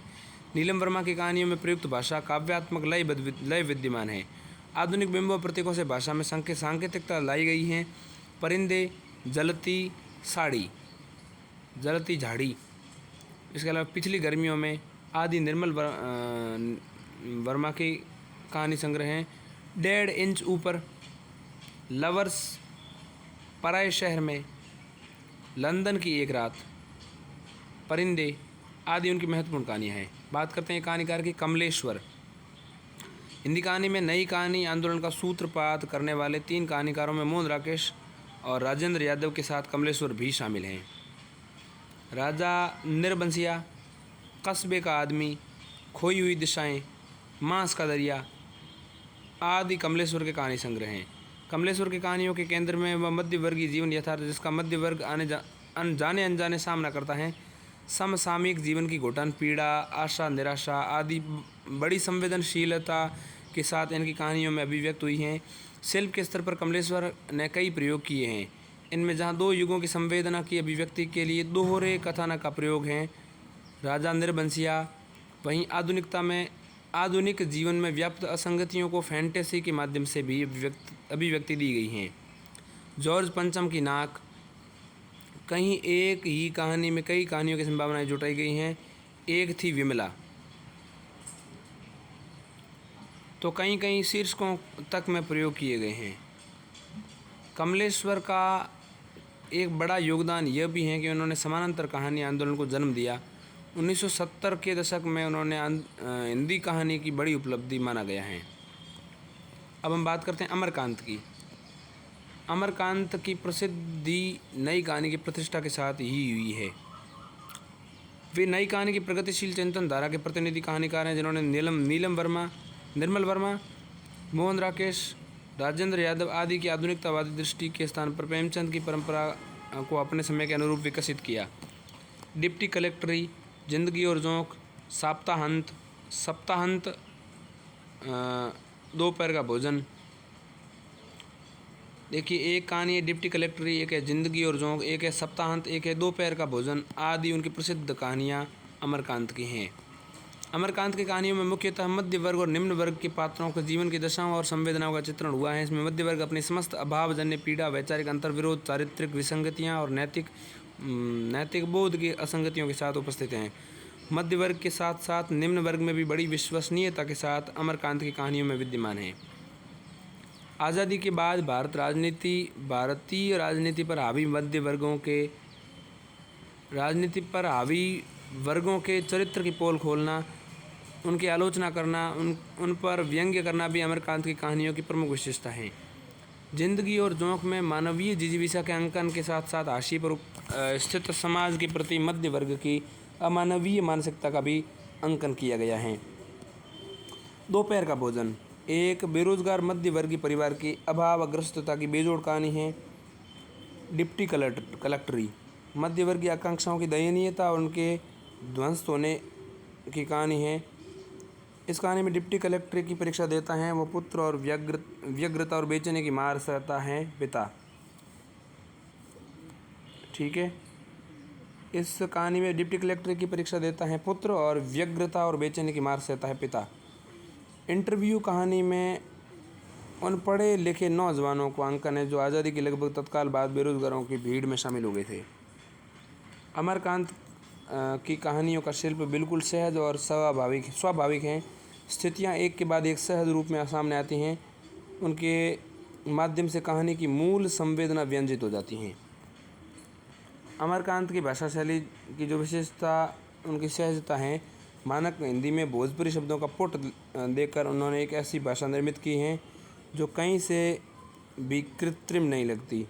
व्यंग्य के कलात्मक उपयोग से ये भाषा और भी सशक्त होती जाती है। एक कहानीकार हैं काशीनाथ सिंह। काशीनाथ सिंह प्रगतिशील चेतना के प्रतिबद्ध लेखक हैं। अपने समय के प्रत्येक दौर में वे सामान्य आदमी के पक्ष धर रहे हैं। नगरीय जीवन के छल छद्म से परे उनका सहज ग्रामीण मन अपने खरे स्वभाव के साथ निरंतर उनके साथ रहे।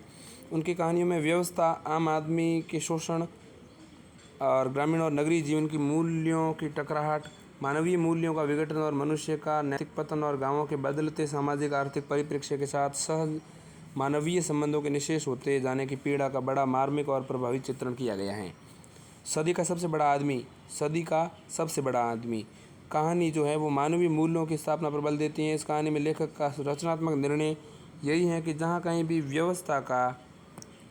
व्यवस्था या समाज का स्वत्व हरण करने वाली ताकतों को चुनौती देने वाला कोई भी व्यक्ति बचा हुआ है, वह व्यक्ति बदलाव की आकांक्षा वाली इस सदी का सबसे बड़ा आदमी है। इसके अलावा एक कहानी है जंगल जातकम। इस कहानी में जातक शैली और फैंटेसी शैली में जनवादी सोच को व्यक्त किया गया है। कहानी सराय मोहन की। इस कहानी में लेखक ने स्पष्ट किया है कि सामंती व्यवस्था के अवशेष में न केवल मौजूद है सामंती व्यवस्था, बल्कि अवसर मिलने पर वह फिर से सक्रिय हो सकते हैं। अपना रास्ता लो बाबा। इस कहानी में काशीनाथ सिंह ने सभ्यता के खोखलेपन के आदर्श को बड़ी सफलता से चिन्हित किया है। कथ्य के साथ साथ काशीनाथ सिंह की भाषा जनभाषा को अत्यंत निकट, जिसमें वे सजगता से अर्थ समृद्धि लाने के लिए प्रयत्नशील रहे हैं। सहजता और संप्रेषणीयता उनकी भाषा की अन्य महत्वपूर्ण विशेषताएं हैं। किस्सा गोई काशीनाथ सिंह के कथा शिल्प की प्रमुख विशेषता है। प्रेमचंद के बाद कहानी में किस्सा गोई का तत्व लुप्त प्राय दिखाई देता है। काशीनाथ सिंह इसे कहानी में पुनर्प्रतिष्ठित करते हैं। उदय प्रकाश समकालीन कहानी के अत्यंत महत्वपूर्ण रचनाकार हैं। दरियाई घोड़ा, तिरछ, अंत में प्रार्थना, पीली छतरी वाली लड़की आदि उनके प्रमुख कहानी संग्रह हैं। उदय प्रकाश की कहानियाँ आज के विश्वव्यापी पूंजीवाद के चलते उग आए सर्वग्रासी प्रलोभनों के तर्क संगत प्रतिरोधों की कहानियाँ हैं। उनकी कहानी की मुख्य रूप से शोषण का प्रतिरोध तथा हमारे जीवन के अंतर विरोधों की ओर संकेत किया गया है। अपनी कहानियों के लिए उदय प्रकाश ने मुक्तिबोध के फैंटेसी शैली की तर्ज पर स्वप्न और यथार्थ के धूप छाव मेल से खास किस्म का जादुई यथार्थ विकसित किया है। अपनी कहानियों में निहित यथार्थ को व्यक्त करने के लिए उन्होंने एक विशेष प्रक्रिया का उपयोग किया है। कथ्य और शिल्प दोनों स्तर पर उदय प्रकाश की कहानियाँ अपनी मौलिकता और नवीनता में बेजोड़ हैं। हिंदी कहानी में दलित चेतना व विमर्श। हिंदी कहानी में दलित चेतना को दो भागों में बांटकर देखना उचित है। एक तो हिंदी कहानी की सामान्य विकास परंपरा में दलित जीवन को अभिव्यक्त करने वाली कहानियों के परिप्रेक्ष्य में, और दूसरे साहित्य में दलित विमर्श को उभार देने के बाद दलित साहित्यकारों द्वारा रचित कहानियों में अभिव्यक्त दलित जीवन के परिप्रेक्ष्य। देखते हैं दूसरा, उस परिप्रेक्ष्य में देख लेंगे। ध्यातव्य है कि दलित साहित्यकार दलितों द्वारा सृजित साहित्य को वास्तविक दलित साहित्य मानते हैं। दलित साहित्यकार तो उसको साहित्य से, क्योंकि उसके अनुसार स्वयं वेदना पर आधारित साहित्य ही यथार्थ साहित्य हैं। संवेदना से ज़्यादा महत्वपूर्ण होती है स्वयं वेदना। कहानी की सामान्य विकास परंपरा में सर्वप्रथम प्रेमचंद की कहानियों में दलित जीवन की व्यापक अभिव्यक्ति दिखाई देती हैं। उनके उपरांत निराला, राहुल सांकृत्यायन, यशपाल आदि स्वतंत्रतापूर्ण कहानीकारों तथा मार्कंडेय, अमरकांत, शिव प्रसाद सिंह, राजेंद्र यादव, उदय प्रकाश आदि स्वातंत्र्योत्तर कहानीकारों की कहानियों में दलित जीवन की अभिव्यक्ति हुई है। प्रेमचंद पहले कहानीकार हैं जो भारतीय समाज व्यवस्था में अत्यंत दयनीय जीवन जीते दलितों, शूद्रों को अपनी कहानियों का विषय बनाते हैं। उनकी यातनाओं एवं जीवन संघर्ष का संपूर्णता में अंकन करते हैं। विशेषकर प्रेमचंद की परवर्ती यथार्थवादी कहानियाँ मंत्र, ठाकुर का कुआं, सदगति, दूध का दाम, मुक्ति मार्ग, कफन इत्यादि दलित चेतना की दृष्टि से हिंदी कहानी की महत्वपूर्ण देन हैं। प्रेमचंद इन कहानियों में दलितों के शोषण को गहरी संवेदना के साथ रेखांकित करते हैं और ब्राह्मणवाद पर चोट करते हैं, लेकिन उनकी इन कहानियों के दलित पात्र संघर्ष करते हुए नजर नहीं आते। गैर दलित कहानीकारों द्वारा लिखी गई दलित संवेदना की स्वातंत्र्योत्तर कहानियों में मार्कंडेय की हल योग, मार्कंडेय जो है कवि वह कहानीकार, उनकी कहानी है हल योग। उदय प्रकाश की टे पचू, इसके अलावा मुद्रा राक्षस की कहानी है फरार मल्लावा राजा से बदला लेगी, फरार मल्लावा राजा से बदला लेगी। मुद्रा राक्षस है, उन्होंने ये कहानी लिखी है फरार मल्लावा राजा से बदला लेगी। इसके अलावा रमणिका गुप्ता जो है उनकी कहानी है बहु जूठाई। राजेंद्र यादव की दो दिवंगत आदि उल्लेखनीय हैं। हालांकि स्वतंत्रता पूर्व यशपाल और राहुल सांकृत्यायन की कहानियों के दलित पात्रों में विद्रोही चेतना दिखाई देने लगी थी, लेकिन स्वातंत्र्योत्तर उपयुक्त कहानियों में दलित पात्रों की विद्रोह एवं संघर्ष चेतना अधिक मुख्य रूप से दिखाई देती हैं। उदय प्रकाश की टेपचू कहानी का दलित पात्र टेपचू अन्याय के विरुद्ध खड़ा होता है। कई प्रहारों के बावजूद वह हार नहीं मानता। अंत में सामंती शोषण यह कहने को मजबूर हो जाता है कि टेपचू कभी मरेगा नहीं, साला जिन्न है। ठीक है, सामंती शोषण ये कहने को मजबूर हो जाता है, टेपचू कभी नहीं मरेगा, साला जिन्न है। दलित रचनाकारों द्वारा लिखी गई कहानी साहित्य के केंद्र में मूलतः अम्बेडकरवादी विचारधारा हैं। डॉक्टर अम्बेडकर के अनुसार दलित समाज की सबसे बड़ी ज़रूरत है उनके खोए हुए स्वाभिमान और आत्मसम्मान का बोध कराना। इन सब के लिए ज़रूरी था उन्हें शिक्षित करना, संगठित करना और संघर्ष में उतारना। इन्हीं उद्देश्यों से प्रेरित होकर अधिकतर दलित कहानीकारों ने अपने भोगे हुए यथार्थ को सामने लाते हुए शोषण के प्रति विद्रोही स्वर अपनाया है। वे सदियों से चली आ रही व्यवस्था के खिलाफ आवाज़ ही नहीं उठाते बल्कि कुछ सवाल भी खड़े करते हैं। मोहनदास नेमिषराय, ओम प्रकाश वाल्मीकि, प्रकाश करदम, प्रहलाद चंद्र दास, दयाचंद बटोई, रत्न कुमार सांभरिया, जियालाल आर्य, सूरजपाल चौहान, सय्यौराज सिंह बेचैन आदि प्रमुख दलित कहानीकार हैं। दलित महिला कहानीकारों में भी दलित कहानी लेखन में अपनी सशक्त उपस्थिति दर्ज की है। इसमें रजत रानी मीनू के अलावा कावेरी, इसके अलावा सुशीला टाक भोरे, इसके अलावा उषा चंद्रा, इसके अलावा सुमित्रा मेहरोल आदि के नाम उल्लेखनीय हैं। मोहनदास नेमिषराय शोषण से बचने के लिए संगठन पर बल देते हैं। उनकी कहानी अपना गांव में उनकी यह सोच स्पष्ट रूप से उभरी है। ओम प्रकाश वाल्मीकि के चर्चित कहानी संग्रह सलाम की कहानियों में दलित का जीवन, संघर्ष, व्यथा और व्यवस्था के प्रति विद्रोह का स्वर अभिव्यक्त हुआ है। अपनी कहानियों के माध्यम से वे दलित समाज की यथास्थितिवादी सोच पर भी प्रश्न खड़े करते हैं। उनकी कहानी सलाम पुरखों की उस पारंपरिक रस्म के विरोध की कहानी है जिसके तहत रांगड़ जैसे सवर्ण जातियों के दरवाजों पर दलित दुल्हनों को सलाम के लिए जाना पड़ता था। जयप्रकाश करदम जो उनकी कहानी है चमार और लाठी महत्वपूर्ण दलित कहानियाँ हैं। चमार कहानी स्वतंत्रता के बाद की दलित की यथावत कहानी दयनीय दशा को उजागर करती हैं और लाठी कहानी दलित संगठन पर जोर देने वाली कहानी है। दलित महिला कहानीकारों की कहानियों में दोहरा संघर्ष दिखाई देता है। एक और उनमें शोषणकारी उच्च जातियों से संघर्ष दिखाई देता है, तो दूसरी ओर अपने ही दलित समाज की पितृसत्तात्मक मानसिकता से। इस दृष्टि से रजत रानी मीनू जो है, रजत रानी मीनू उनकी कहानी है सुनीता। इसके अलावा सुशीला टाकभोरे की कहानी है सिलिया। इसके अलावा उषा चंद्रा की कहानी है लोकतंत्र में बकरी। इसके अलावा सुमित्रा मेहरोल की कहानी है नन्ही आदि उल्लेखनीय कहानियाँ हैं। और ये कहानियाँ जो हैं दलित महिला कहानीकारों की कहानियों में दोहरा संघर्ष दिखाई देता है। उनमें एक तो शोषणकारी उच्च जातियों के संघर्ष दिखाई देता है, दूसरी ओर दलित समाज की पितृसत्तात्मक मानसिकता से। दलित कहानीकारों ने अपनी जातियों में सीधे साधे शिल्प को अपनाया है। वे शिल्प की सुघड़ता के चक्कर में न पड़कर भाषा की सुग्राह्यता, सरलता और स्पष्टता पर जोर देते हैं।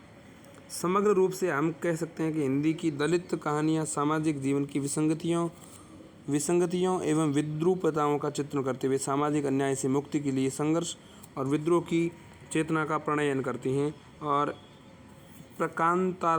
प्रकारांतर से समतामूलक समाज की स्थापना का रचनात्मक प्रयत्न करती हैं।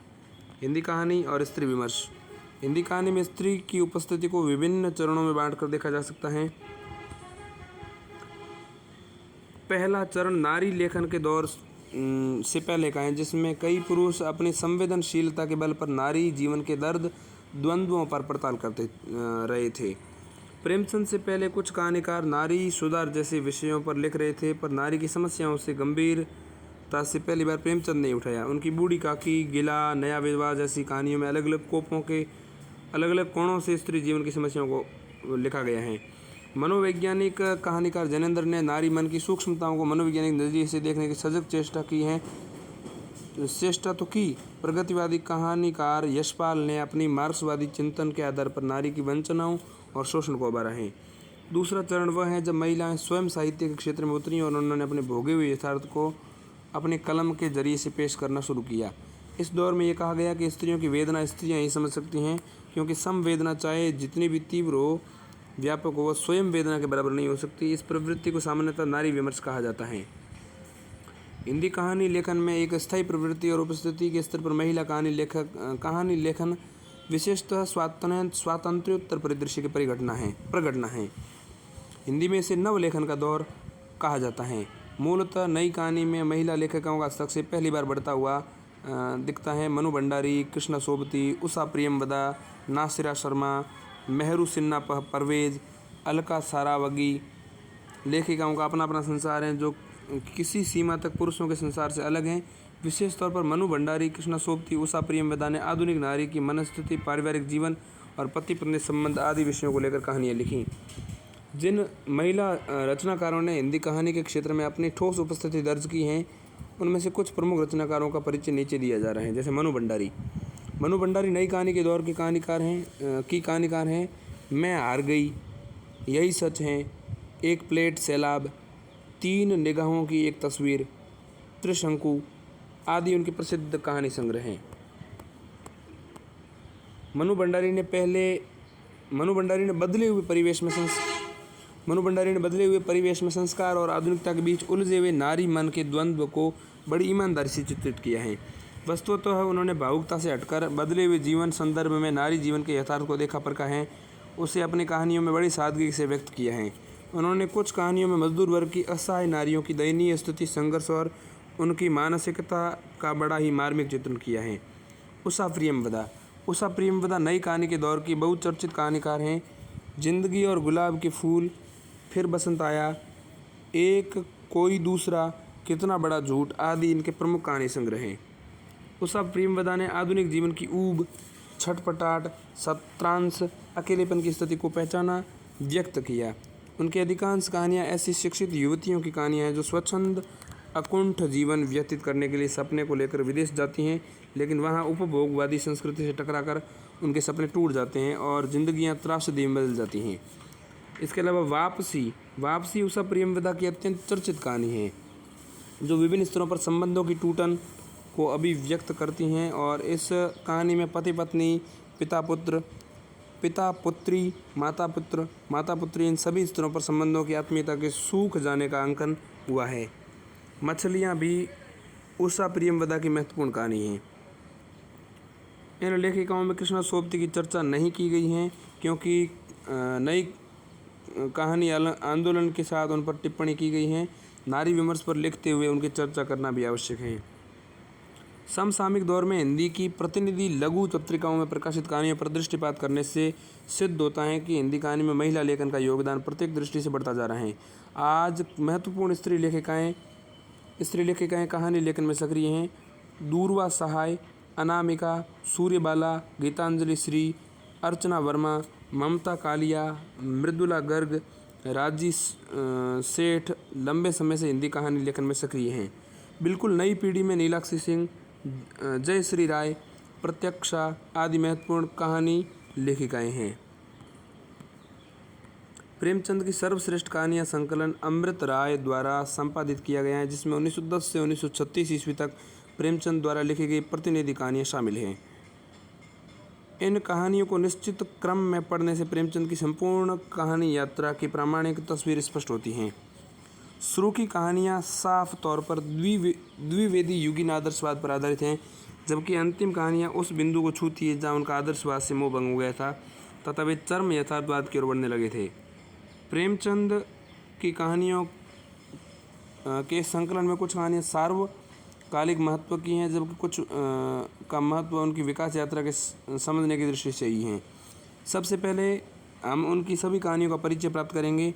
यहाँ महत्वपूर्ण कहानियों पर विस्तार से चर्चा की जा रही हैं और गौण कहानियों का सिर्फ परिचयात्मक विवरण दिया जा रहे हैं। तो हम कहानियों की बात करेंगे। बड़े घर की बेटी।